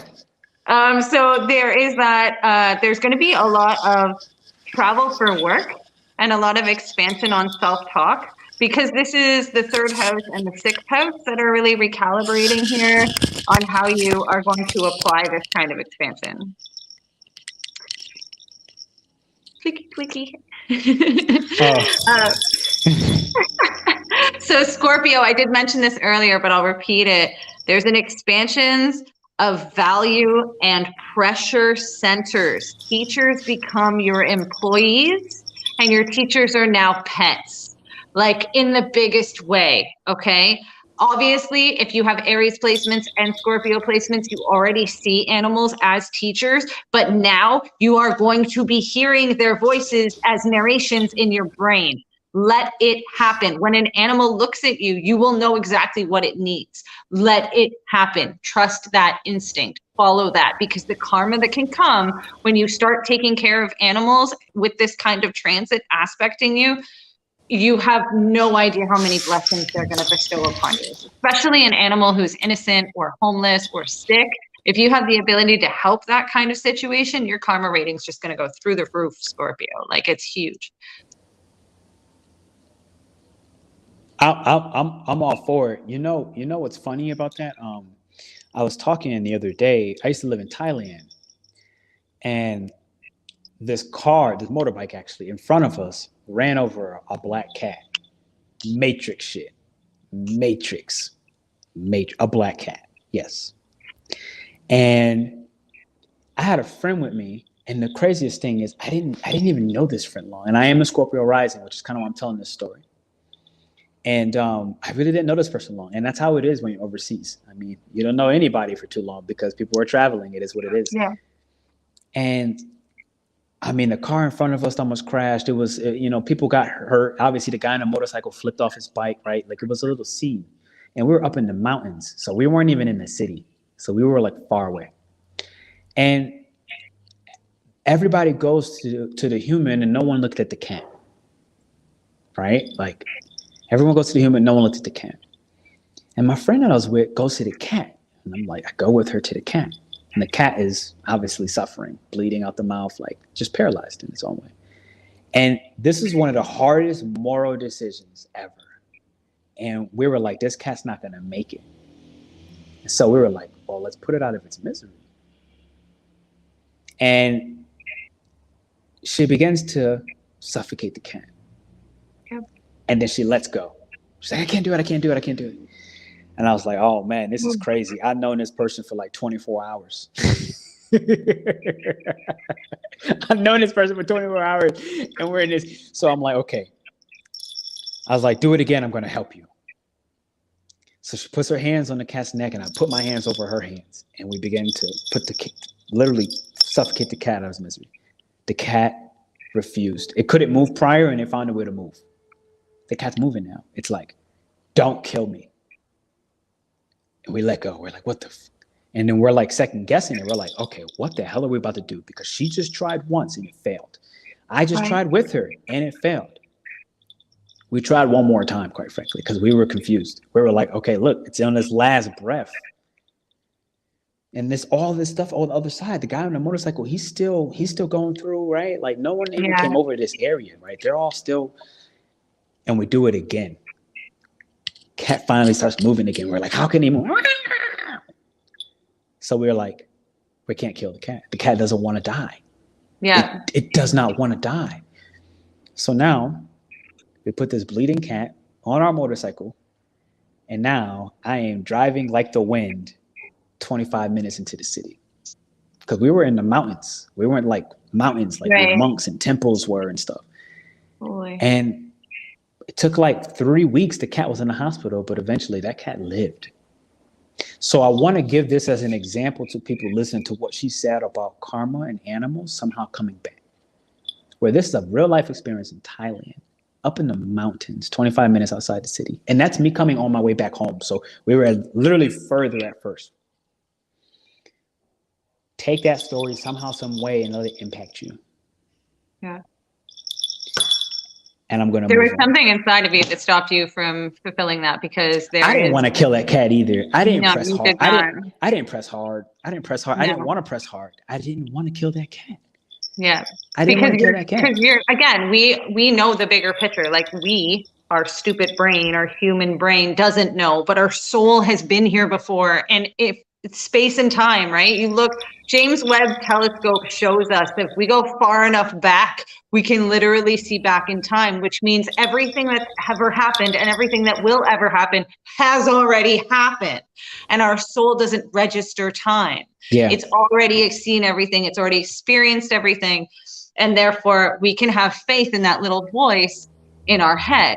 That little voice in your head knew that you weren't going to kill that cat. It knew that you weren't capable. It knew that if you did it, you wouldn't be able to live the life that you're about to move in for, because it would have been a shadow on you. So here's the irony. The entire thing where me put my hands on top of hers in the first place was a projection. She didn't want to kill the cat either. Nope. It was like we were both counter projecting, where I'm wanting her to do all the squeezing. And I'm like, I'm just here for moral support, because I don't want to kill this cat. And she's doing the same thing, or not vice versa, where she's like, I want him to squeeze my hands harder, so I have a reason to actually be like, it wasn't me. This is all happening in real time. Yep. Real time. Because when I look at it, it's like, I never applied pressure. So you don't know this, but I actually shared a story yesterday, because you're on Facebook, but I have a pretty big following on Facebook, and I shared my 25 months sober story, and I spoke about how the first week that I ever started drinking was when I was 12, and my stepfather killed my kitten. He had it walk across his feet, and he was drunk and frustrated. So he picked his gigantic foot up and flung my cat across the kitchen, where it hit itself off the back of the fridge and broke its neck. But it wasn't completely broken. The cat was in misery. And the grown-ass man, walked over to this cat and twisted its neck. One fell swoop. Didn't think about it. Didn't take a second to consider it. Nothing like that. Just boom, boom, boom. Within a week of that happening, he rushed in the doors in the middle of the night. Our back door, we had a fire escape. I was living in Toronto, Canada. He rushed in the back door, and he was covered in blood. And he said, Brie, go get your mother and get out of here. And I rushed into my bedroom, got my mom. She ran into her bedroom where he had entered. And I listened from the bathroom to hear him talk about how he had just potentially murdered a man. That week I started drinking, and I did not stop drinking for 25 years unless I was pregnant. I would always stop for my babies, but pick it up as soon as the baby went on the bottle. Mommy took a bottle too. Like it was too much. I was escaping from that point on. And I released that story yesterday, and you didn't know that story. And I'm telling you, there's a difference between a person who can look at an animal and instantly think this isn't a real karmic relationship to me, I can just take its life. There is no difference between a person who can kill a person and a person who can kill an animal. There is no difference. I am 100% sure of it. And I know a lot of people eat meat and whatever like that. I'm not talking about specifically meat eating. I'm talking about actually murdering animals. And I know there's a lot of people out there that are hunters. I get that. It's a sport thing for you, but that's a karmic receipt you got to deal with. And unless it's like traditional magic for you or traditional culture for you, if it's just sport and you go to a store and you buy all your camo and all this other shit, I'm sorry, there is not a lot of difference between you and somebody who would murder somebody else, in my personal opinion. No, I remember, you know, on that last part, I remember when the whole vegan wave hit. It's like be a vegan or die. Yeah. Right. That's how I was like, be a vegan or die. Like, if you're not a vegan, you're a killer kind of thing. And I remember when that thing hit, I remember going through like philosophical questions with myself. And it was the simplicity of, it felt right to me from a ritualistic, I'm Indian, using the fur, using 100%. 100% animal. I'm making myself socks. I'm making myself, and it was like when I first began personally making some switches in my own diet. It was doing this: be a vegan or die. This because I feel like it never changed from exactly that. I feel like that's how it felt like in the beginning. My mind was almost like, look, it's one thing for this to be a tribal ritual, ceremony, you know, where this is now, and for me, like part of it was like, this is feeding the family. Yes. And again, it's also like a fairy tale apocalyptic, which is not that fairy tale type, quite frankly, apocalyptic vision and view on this of, okay, when we have to start farming and when we have to start, you know, when the GMO foods, when it goes too far and we have to really own our land and make our own tomatoes. I felt like this is really one of the only reasons. But my issue was when I came back to reality that that's not why people are hunting. That's not how people are hunting. Yeah. And like you said, it is simply for sport. And that's where it went back to like, this is just wrong 1,000%, wrong 1,000%. So, hey, before we go on to Sagittarius, we just left Scorpio. I want everybody to go ahead, take your fingers, and I want you to go like this. I want you to think of this, and I want you to actually come back in. I want you to sit here. I want you to concentrate. Don't put your hands together. I want you to concentrate. I want you to expand your belly. Just open it up. Don't even inhale yet. Just open it.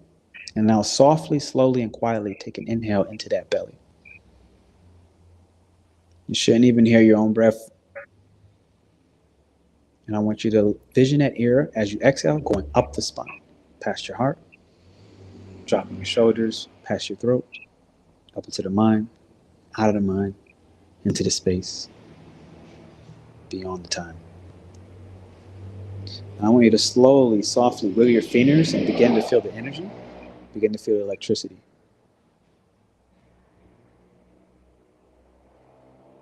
Beautiful. I want you to charge this with a white light. Maybe it's a golden light.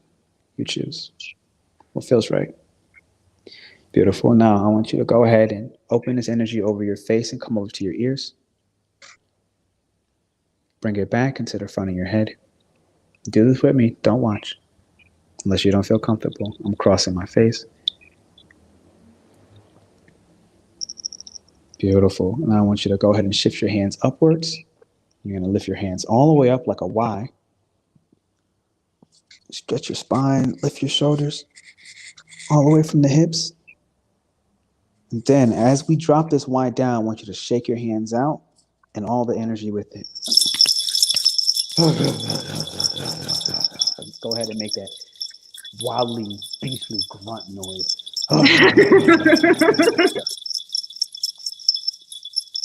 Good. And go ahead and just take a moment to tap on your forehead. Let's hit a couple meridian points. Let's release some energy. A lot of heavy conversation, a lot of heavy discussion, a lot of energy. I want you to go ahead and tap on your cheeks, underneath your chin. Notice the shifts in your energetic space as you come across your chest, and we finish here. Okay, cool. So, whenever you feel overwhelmed, try exactly that same exercise. Remember how much power you have within you and how quickly you can turn that energy around. And we're going to move into, as we just finished up Scorpio, hit the thumbs up button.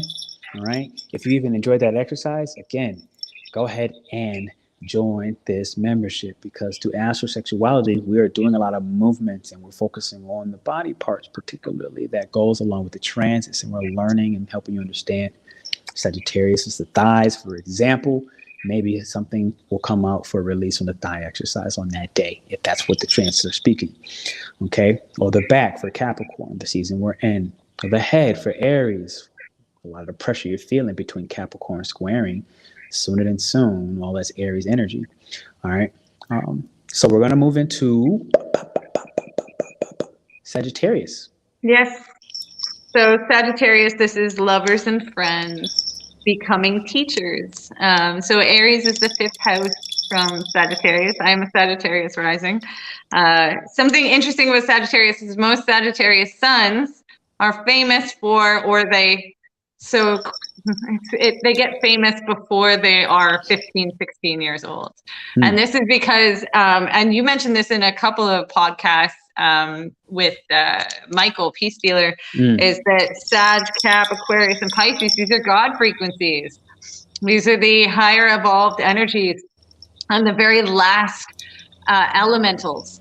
So this is the most exalted elemental. This is the old fire. Sagittarius is like, if Aries is the spark and Leo is the sun, I like to think of Sagittarius as like the Yule log. It's like the Yule log, like the fire log that keeps everybody warm in the heath. It's the fire that's shared with other people. It's the space where people tell stories. That's Sagittarius energy for me.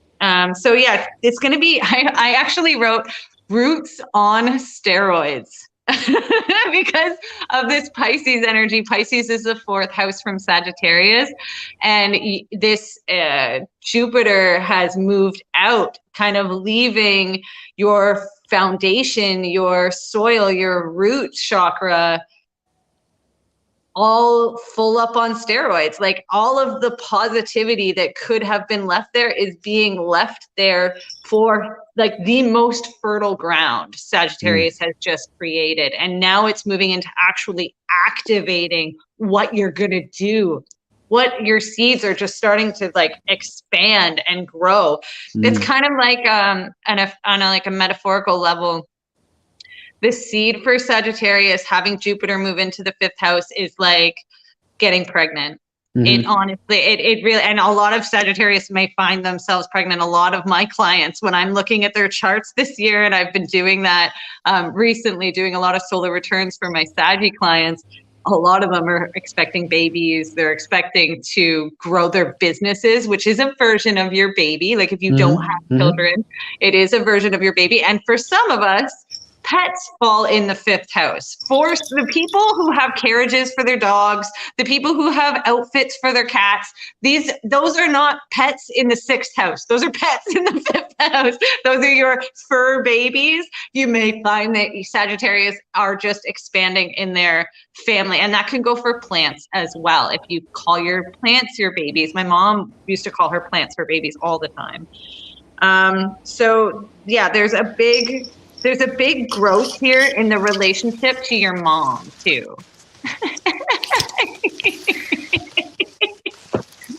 My baby's a Taurus. She likes that sensual. She likes to be touched. She wants to be massaged all day. She literally. Oh, you saw her. You saw her leave one head up. If she's not touched all day, she gets so moody. She's like, yeah. Being that Aries is also like the spark energy. My father was an Aries, by the way, with a Taurus moon, and Aries people are amazing gardeners. Honestly, it's because you understand the spark of life and what it takes to really make that soil precious so that the seed can expand. If you've ever do you remember when we were kids and we would do the, grow a bean stalk and you get like the bean and you plant it so that you'd have a little bean plant? That first opening of the shell of the seed of the first sprout, that's Aries energy, 150%. That muscle power it takes for that tiny little seed to break through the shell. That's all Aries energy. And we're going to be seeing some massive growth out of Sagittarius. Huge, expansive growth.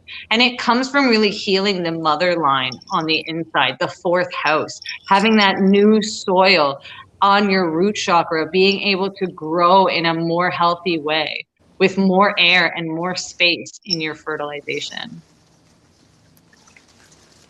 She also likes to be shaken. Sorry. She's a wind.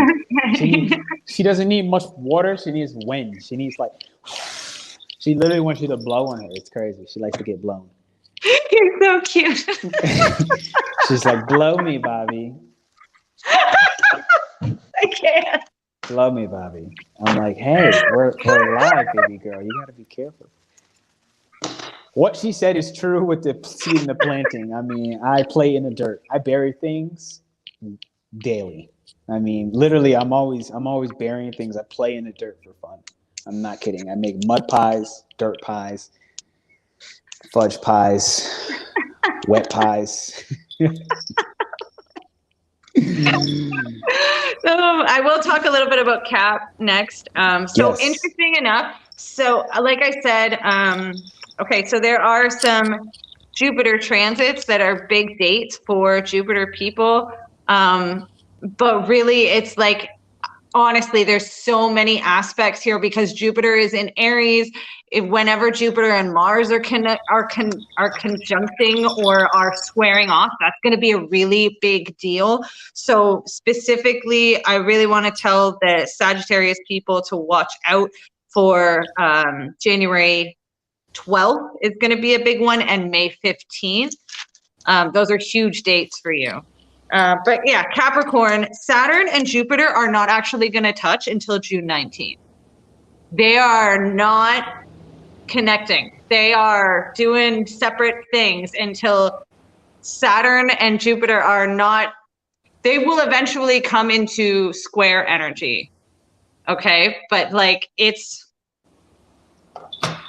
not going to happen in this cardinal frequency. So I looked it up and I was like, what is Saturn people going to be expecting with this Jupiter and Aries energy? And honestly, I think that they're going to be getting a bit of a break here, which is nice considering the grand conjunction is still wearing off from 2020 of that huge conjunction that they had. But for Capricorn, it's teachers at home, lots of roommates, learning from your roommates, learning from your lineage, expansion on ending. And again, big, just like Cancer, there's going to be big closes here. You're really learning how to wrap things up in a proper way, in a big way. A lot of cauterizing of wounds here with Capricorn.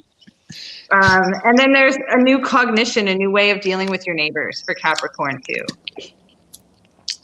You okay over there? She put dirt in my mouth. She's so sassy. I'm like, dad. I ain't got no water either. Dad. I told you, she is literally a Taurus. She's like, take my juice. She's so sassy. I'm over here. All right. I am listening. She's just Aquarius is going. Aquarius again. There's not a lot of aspects between Jupiter and Saturn. So new teachers and neighbors, expansion in personal value and worth, and just making better friends. The energy of Aquarius sees Aries almost in a backwards way, like through other people, because it's the 11th house. Or sorry, it's the 3rd house and the 11th house that's being activated. So there's this, the 12th house, I'm already losing where I'm going with this. The 12th house of Pisces is going to be expanded on, and the 11th house of Sagittarius will be expanded on. The Aries house, which is, yeah, I've completely lost my train of thought here. Excuse me, the plant has got me completely lost. I'm sorry. I'm such a distracting human being. I'm literally, this is the other Aries half. Beyond the fact that I'm trying to keep up with this part here on the writing, but yeah, no, she got me. She got us both. She knew what she was doing too. She was like, he had another girl on the line. I'm telling you, she's a Taurus. She's mad possessive, yo. And you know what too, though? Like, the season has changed, and so like it's a little colder now. She's been getting a little less love. My life has gotten a little bit busier, so she's like, this is the closest I've been to him in a long time. So she's having a whole episode. She really is. All right, let me try that again. So for Aquarius, the 2nd house is what's expanding. So you've done a lot of learning from your personal values and what you think is important about yourself, how you see yourself, how you present yourself, what's worthy to you, what's not worthy to you. And now you're moving into speaking on that properly, actually talking about what's valuable to you, what you value, and how you move in what you say. So walking the walk and talking the talk instead of just believing it about yourself, or acquiring that information about yourself. Also, for Aquarius, this is also your friend zone. You may find that you have removed yourself from a lot of people that used to be your people, and that's because their beliefs don't align with who you are and the things that you're saying about yourself now. And that's completely normal. Let it happen. Release the expectation that we're supposed to keep people. Saturn people, Aquarius and Capricorn, have a really hard time releasing their connection to old friends sometimes, because they think that because time is such a big integral part of Saturn energy, that time means commitment, and it doesn't. You can commit to something in a small amount of time, and an honorable commitment, and let that commitment have a certain period of time, which is in an expansive time period. You're not locked in just because you've known this person for a long time. It's okay to let them go.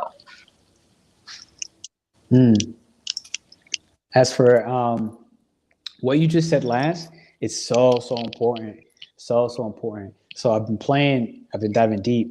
I actually am cracking matrix codes with the human design and the astrology in combination, and I realized that I have an unconscious sun and Mercury in Capricorn.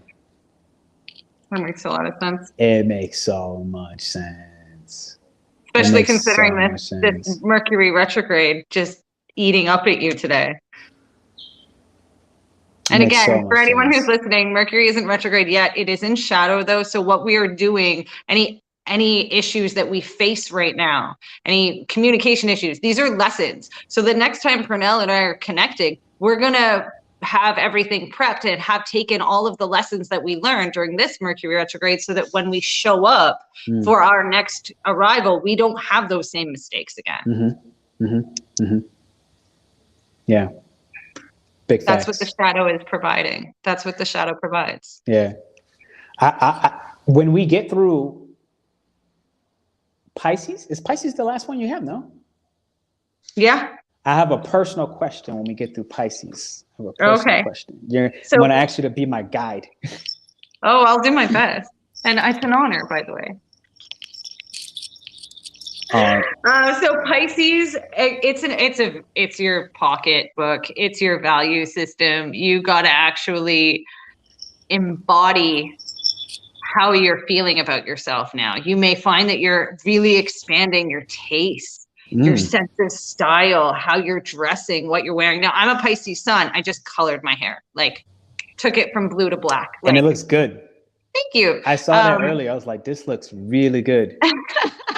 But that's me stepping into who I am. That's me aligning closer to what I feel I am, which this is actually closer to my natural color than blue is anyway. There is a new identity and closing. Brie, keep going. I'm just going to grab some water and get this dirt out of my mouth. That's what she said. Keep going. All right. So for Pisces, there is a cauterizing of old wounds. You may find that you're really able to see how things ended on a sour note, and how you may have aided into negative frequencies, aided into the disillusion of your own connections with people, been your own worst enemy, and being able to walk and talk differently based on that knowledge. And again, we know better, we do better. You cannot go back. One of my favorite things that I've learned, and I am on a sober journey, but one of my favorite things that I've learned from AA is something we regularly say, which is you cannot do anything about you can't do anything about yesterday. You can't do anything about tomorrow. What you have is right now. And by working in right now, you can't shame yourself for yesterday, and you can't fear what you're going to be like tomorrow. You need to just be in what you're at right now. And with that, you can move forward without the weight of the karma of it all.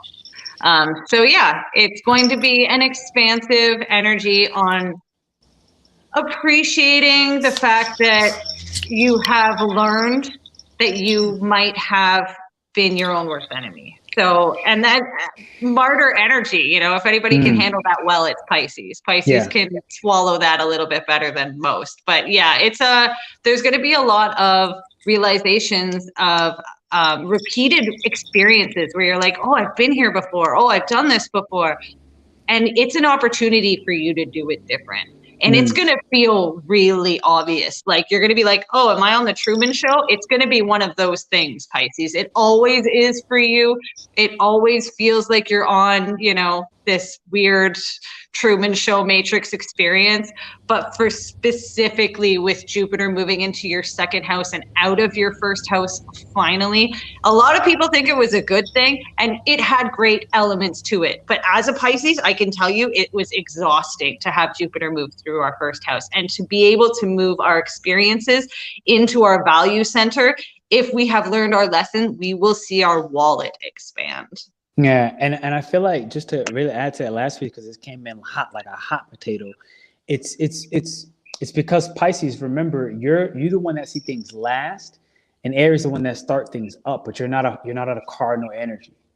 So to have to start up, you know, even though Jupiter is your home planet, even though Pisces and Jupiter, so it's natural. In order to start, it takes such a tremendous amount of inertia and energy to even begin. So it's almost like by the time you begin, you have lost the energy, because starting is not your forte. Ending things is your forte. So the magic is, at the end of this first house, your ending game is going to be amazing, and you already have the start speed for that second house. But understand as well, second house is still a fixed house energy. So really wait until you start seeing until the third house, which you know what I mean. When and that's not for a little while. I don't know when that is. That's actually a couple of years when I think about it like that. When it goes for Jupiter only. For Jupiter moving into Taurus. Taurus, yes. So that's in May.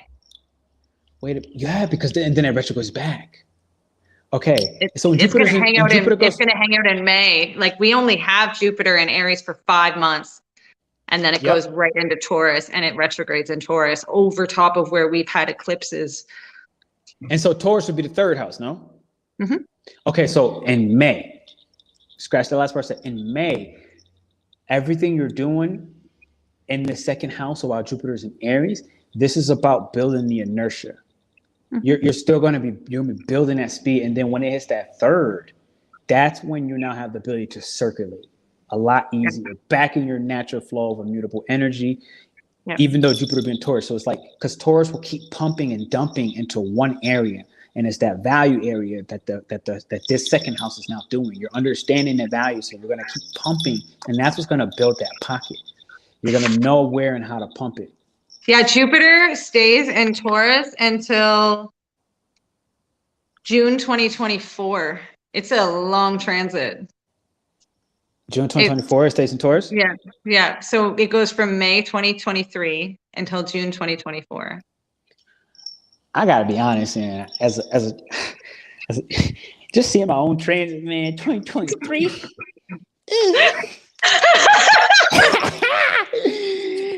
And I ain't got no shame on it, because I've been in 12 house placements back to back between Scorpio and between Aries. I've been getting pumped and dumped. I've been getting ganged in the 12. So I ain't got no shame. Okay, we up out of there, baby. Oh my goodness. But yes, we've got remind me what the degrees are for your sun and moon in Aries? 24, 28. Sun 24, moon 28. Okay, so April, Jupiter will be at 24 by the 20th, and they'll hit 28 in May by the 10th. That's full revolution. Yeah, so and we already mid-April and May is just going to be insane for you. And I already told you were going to be having your retreat on the 6th. May 6th, we're having the retreat. It's right in the middle of this. May 6th, in the middle of the insanity. That's where Jupiter is literally in the center of your sun and moon.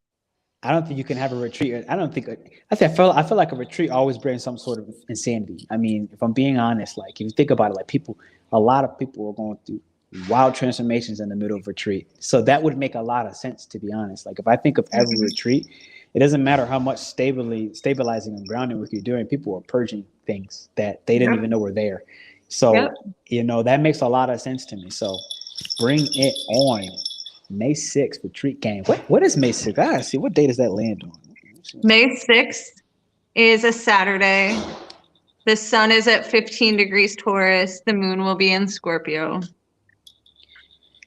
Of course. So of course. Saturday, that's already the weekend, right? That's y'all flying in. Day one, y'all flying in. Y'all flying in to Mexico by the 4th or the 5th. And the 6th, we starting day one on the weekend. So you already got your 2-day weekend started. Everybody hit the thumbs up, hit the likes button on this message. This is give Brie some love. Check her in the description. You're going to see it says AstroBrie. You're going to see things that say be my fan. Go ahead and find ways to go ahead and support her. Figure that out. Get ready, Pete. I'm ready. May 6th, gang. You know, so because I couldn't hear anything in the beginning, I'd heard nothing about basically from Aries to like Cancer. Cancer, I started to hear you. Okay. All I'm asking more, and I'm being honest, I'm being selfish on this one. What's going on this Aries for me? And I'm saying that because as a little pretext, by January 28th, I have to fly out of Mexico because I have to do a visa run. So I have to be out of here for at least 24 hours and then I'm gonna come back. But I'm looking to book some flights. And today was one of those days I was already looking. I have an extra room here in Canada. I ain't trying to go that high. It's cold up there. It's cold. It's cold. He's not wrong. We got like 7 inches of snow outside my house. I don't even have the clothing to sustain being in Canada at the moment. Like, I had my shirt off before this on the rooftop in the sun like this. I was like 29 degrees Sagittarius, cook me, baby. Okay, so big things for Aries. I've got so this again is just a recap of Jupiter's transit through Aries. So I wrote clicking awareness. There's a lot that's going to be just like, oh, that's why, click. Oh, that's why, click. And it will be all January. It's just going to be one thing after another where you're gobsmacked, I think is the best word for it. You're just, the world is going to feel very tiny. And that's because it's the Mars lessons of this Mars retrograde finally starting to make sense. You're finally figuring out where to apply all of these new paradigms that you've been exposed to and how to make them fit. Like it's almost like you're getting the last pieces of a puzzle as this, and then you're realizing, oh, this puzzle is massive. I thought I was working on 5 or 6 different puzzles, but it's all one puzzle. Yeah. That's kind of the best metaphor I can come up with. So Mars is going to go direct on the 12th at 8 degrees. This is again exactly where Mercury is going to be retrograding back to. So there's no coincidences. There is no coincidences. And Pernell will explain, like, you guys have, when there is something hitting a certain number, that is a frequency that it's hitting, regardless of if it's in the same sign or not. The number itself is a frequency, and 8 is a Saturnian power number. When you hit that energy, you are hitting karma. You are facing something of a receipt. So Mars and Jupiter will square within 2 degrees at the very end of Jupiter in Aries, right at May 15th, right before Jupiter moves into Taurus for the first time. This, again, sidereal between 26 tropical and 30 tropical is when you're in sidereal and tropical at the same time. So this is Aries energy, like double down. And that's when you're getting the square between Mars and Jupiter. There's going to be an agitation here. There's going to be a rush and a finalization of how to apply all of these Mars lessons through the physical aspect of this Taurus, this Jupiter Aries energy, like really applying this new armor that you have acquired, this new spiritual armor and these new spiritual weapons that you have, and being able to utilize them properly, because Mars will be direct at that point. So yeah, it's really about suiting up so that you're fully prepared, because when and we'll do another podcast then, but when Jupiter moves into Taurus, the frequency will very much shift, and all of those budding little seeds that are breaking free of their first little stem, they're going to bust through, and there will be big leaves, and there will be big expansion, and there'll be a lot of soaking up of the sun. But for now, we're just looking at the projection of that fiery tenacity of Mars. Okay. So Taurus, this is activating the 11th and 8th house. Jupiter will be in your 12th. Lessons about friends, collective receipts. The ruler, your Venus, is going to sextile Jupiter on the 3rd of January from the 10th house. And there's a 12th house energy here of closing down responsibilities that you've outgrown. So you may see a lot of Tauruses, and I said this earlier about Scorpio and Cancers, they're going to be opening up businesses. Taurus is going to be closing down things. It's going to be, it's kind of like, I've got the image in my mind, like here in Canada, we do a lot of trailers and cottages and things like that. And at the end of a season, you go and you close down your summarized area, and you take all of this furniture with you when you go home, and you turn off the fridge, and you wash everything out, and you prepare it so that it can be opened at a later date. And that's very much what Taurus is going to be doing. They're going to be closing down a lot of things so that they can move forward in the spring in a different way. Gemini's got lessons and blessings about relationships and contracts, titles, benefits, from believing in true commitment. Again, Jupiter is moving in the 11th house, and it's activating the Sagittarius and Pisces energy of the 10th and the 7th. So it can be for Gemini rising, Gemini sun, and Gemini moon, and Gemini stellium people, because Mars has been going through your 7th house, you're now applying to people in a more direct way. You're now giving them exactly what you believe and who you are, instead of multiple options to pick from, which for Gemini, a lot of the time, they do have multiple ways that they believe and multiple things that they think. So they'll provide you with whatever suits you best. But I honestly believe with this Mars energy and Jupiter energy happening in the 11th house, there's going to be a more direct alignment to who works best for you and what does best for you, instead of just whatever is accepted, whatever is appeased. And there's less of the low-key, trickery that Gemini normally does, and the agitation that Gemini normally pursues, and more of a, no, this is actually what I believe. This is actually who I am and what I want. So I'm going to stand by it.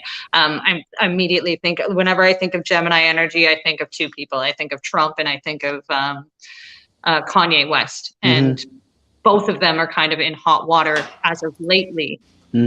I do believe we'll see a resolution with the Kanye energy. It may be that he just closes down certain things. He does have some Taurus energy in him too. He'll close down some certain things and align his energies directly to what he wants. And you'll see him really stop the bigger, more exposed movements, and focus more towards what he finds valuable, and more importantly, what he can do. Again, you're going to see these are Mercury people. So any Mercury retrograde, they turn into the main character again, or they do. It's like putting water on goblins. Oh my God. Oh, and gremlins. Oh my God. Yeah, absolutely. Like, absolutely. So yeah, it won't be completely over, but you will see a lot more focused energy for him. Specifically, if there's an archetype for Gemini, it's him. And actually, if anybody's heard anything, you hear his speech has already changed about that. He started recognizing, because he has like Taurus 10th house like 3 times, and plus including Chiron. So publicly, he's already been kind of talking of how much he hasn't necessarily given to God, and kind of got caught up in the man race, the race on the material world. And he recognizes it. So you're right on point with that. I see that already. Yeah, I think he's going to go more towards because he was doing like a church thing for quite some time. And I think he's going to more focus his attention towards that. Maybe the school. Maybe. There's been some bad blood on that too. Anything to do with Hollywood, he needs to escape from, if we're being completely honest about the situation. This Hollywood is a fact. I like what you said about basically him making his next moves just silent and not having to get to the external recognition for it. And that'll be all Gemini energy, really. That'll be how Gemini is moving now that Mars is going to go direct, because they've seen what can happen when they push the button, right? So I can't read that. Can you read that to me? I can't read that. It's I know. You see me just went. It says that's why Pernell, we encourage you to now fight for what you know. Liberty and freedom is your spirit. Free yourself, my bro. It's your time to be a true light for those in the world. That feels like a channeled message, like a mother lover. Oh, that's so beautiful. Thank you. I appreciate it. Wow. That's gorgeous. Yeah, I read that and I was like, channel. And then we also got the same thing. Thank you, Brie, for your truth. Much love. Oh, much love for you guys. You guys are amazing. Thank you so much for the support. Yeah, this is super dope.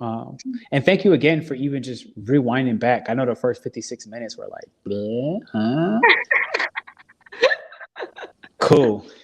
And like I said, I think we already from Cancer forward, we did hear. I know I was able to hear it on this side too. They heard you at that time too. Okay, good. So separate from the forecast, is there anything we feel like is super important to announce, admit, synchronize with when it comes to Jupiter and Aries, more broad scale, all the signs, like as just the energy of Jupiter itself? Yeah. So incorporating your truth is going to create some kind of division, and that's okay. That needs to be expected. If it's really your truth, you're not going to have to scream it from the rooftops. You're not going to have to defend it with your life, because those people who say that's not true, okay, for you, it's my truth. So I don't need to scream it at you. I don't need to tell you. And if it's really offending you, I'll make sure that I'm not saying it around you. I can't stop you from looking in my direction, but I won't chase you down with my truth. And that's the biggest part here, is that your truth is going to divide. Again, Aries division, we turn the ram head upside down and it is an arrow pointing up, and it splits things. Okay. So like, again, straight up and then splitting. That is the energy of Aries frequency. It is to curb, it is to divide. And that means that some are going to come with you and some are not. And that's okay. Saying goodbye to people who no longer align with you, and understanding that sometimes when you say things, it's going to mess with someone's own personal idea and identity of who they are. But that makes it no less true for you. Just because it upsets and agitates something inside of them, that makes it no less true for you. And she's right on point. I've seen this already. I've gone through a spree over the last month and just deleting a crap ton of people.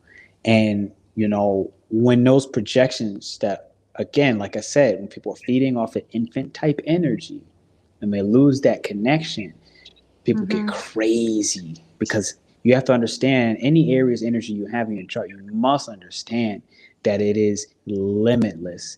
It does not run out. The only way it runs out is if we run ourselves dry. And that's the key. If we run ourselves dry, and running yourself dry, a lot of times it comes from an innocent place. And so do mind yourself on recognizing that, we can't get caught up on our shadow of like people pleasing, which would be like Libra in some instances, not in every instance, but we have to understand that it's a part of our shadow, that as we make a split and a division, which division is essentially just choosing yourself. Like understand that this is what the division is. You choosing yourself is what creates division. And like Brie just said, that is never your problem. And I literally have, I don't want to, this is the internet, so I can't get too specific, but for simplicity in a moment, I remember hitting people up, and some people that I had to tell some friends I'm cutting them out, and that you're still my friend. I'm just not about to consume your content, period. Right? Like, it just ain't for me.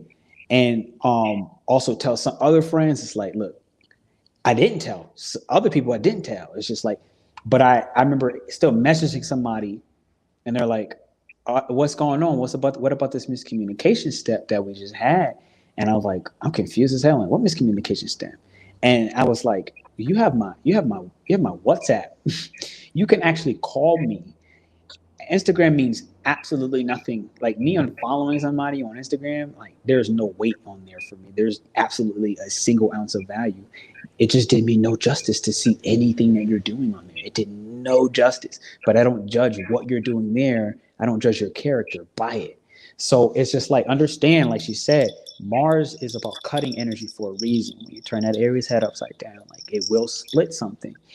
But be aware of when you split something within someone else, it has nothing to do. And understand, this is not just you as an Aries. Don't relate to yourself as an Aries if only your sun is there. Wherever Aries is at in your chart. Yeah. And I want to go a second step to say wherever Libra is at in your chart. Because that shadow frequency is still running, even if it's not conscious. So do consider that as well, wherever Libra is at in your chart. Mm-hmm. Boom. Wow, I think we, minus that first 56 seconds, like always, we ripped it up. Ripped it up. Yes, I know it because I'm feeling hungry. I'm gonna do the Pisces thing and go take a bath. Oh. I was like, Every damn, we didn't time. get Pisces? No, I get you. You know what? I had 6 minutes before this live started, and I jumped in the shower. It's so funny. So you started with water, and I'll finish with water, and you are an Aries sun, and I am a Pisces sun. Exactly. Amazing. It's exactly what we said earlier. Look, even she's and we shaking her head. we actually have opposite moons as well too, because I have a Libra moon and you have an Aries moon. Exactly. That's super bonkers because it's so true. I was like, look, for me to cool off for my first half of the day, I need this water because I started really respecting water and water magic and like taking shower meditations. Nice. And I literally remember saying on there, I was like, don't allow me to say anything extra that's not necessary. Allow me to preserve my words and preserve my energy and be wise and say only what Spirit is asking me to say. Anything outside of that, I let the water shower right before 6 minutes prior to symbolize. Only help me make this compassionate and this fluid connection. Period. Yep. Absolutely. Well, darling, it has been a blast. Absolutely. For anybody here, again, check her link. Okay. I am a psychic on both Purple Ocean app and Mystic Sense app, but I do have my own personal page of AstroBrieAstrology.com if you're looking for personal readings or lessons. And then eventually I'll probably be doing retreats with you at some point. If I can get you up to Canada, maybe I can get you to do a winter retreat. You can get me to Canada for a retreat. You can't get me to Canada for a 24-hour visa around of Mexico just to come back. No. But you can get me to Canada about a retreat. That's a whole different story. I'm down for a winter retreat. I love the cold. I mean, I grew up in the cold. I'm from Connecticut. Yeah. Amazing. So we'll see y'all soon. Check her links. It's in the description. Thank y'all for being here. Hit the like and the thumbs up. Join his membership. Join that membership right there. Right there. It's right on the bottom. You see it flowing. We just had a new member coming in. It's everywhere. It's that way. It's that way. It's that way. Literally. We've been having new members come up. Like it's been averaging like 1 to 2 a week. And so it's just slow growth. And it's like, it's something that you can really slow growth is so much better than a fast viral takeoff. I don't like that. Growth is consistent and you are consistent. So thank you so much for your teachings today. Big love. I'll see y'all soon. See you. Ciao.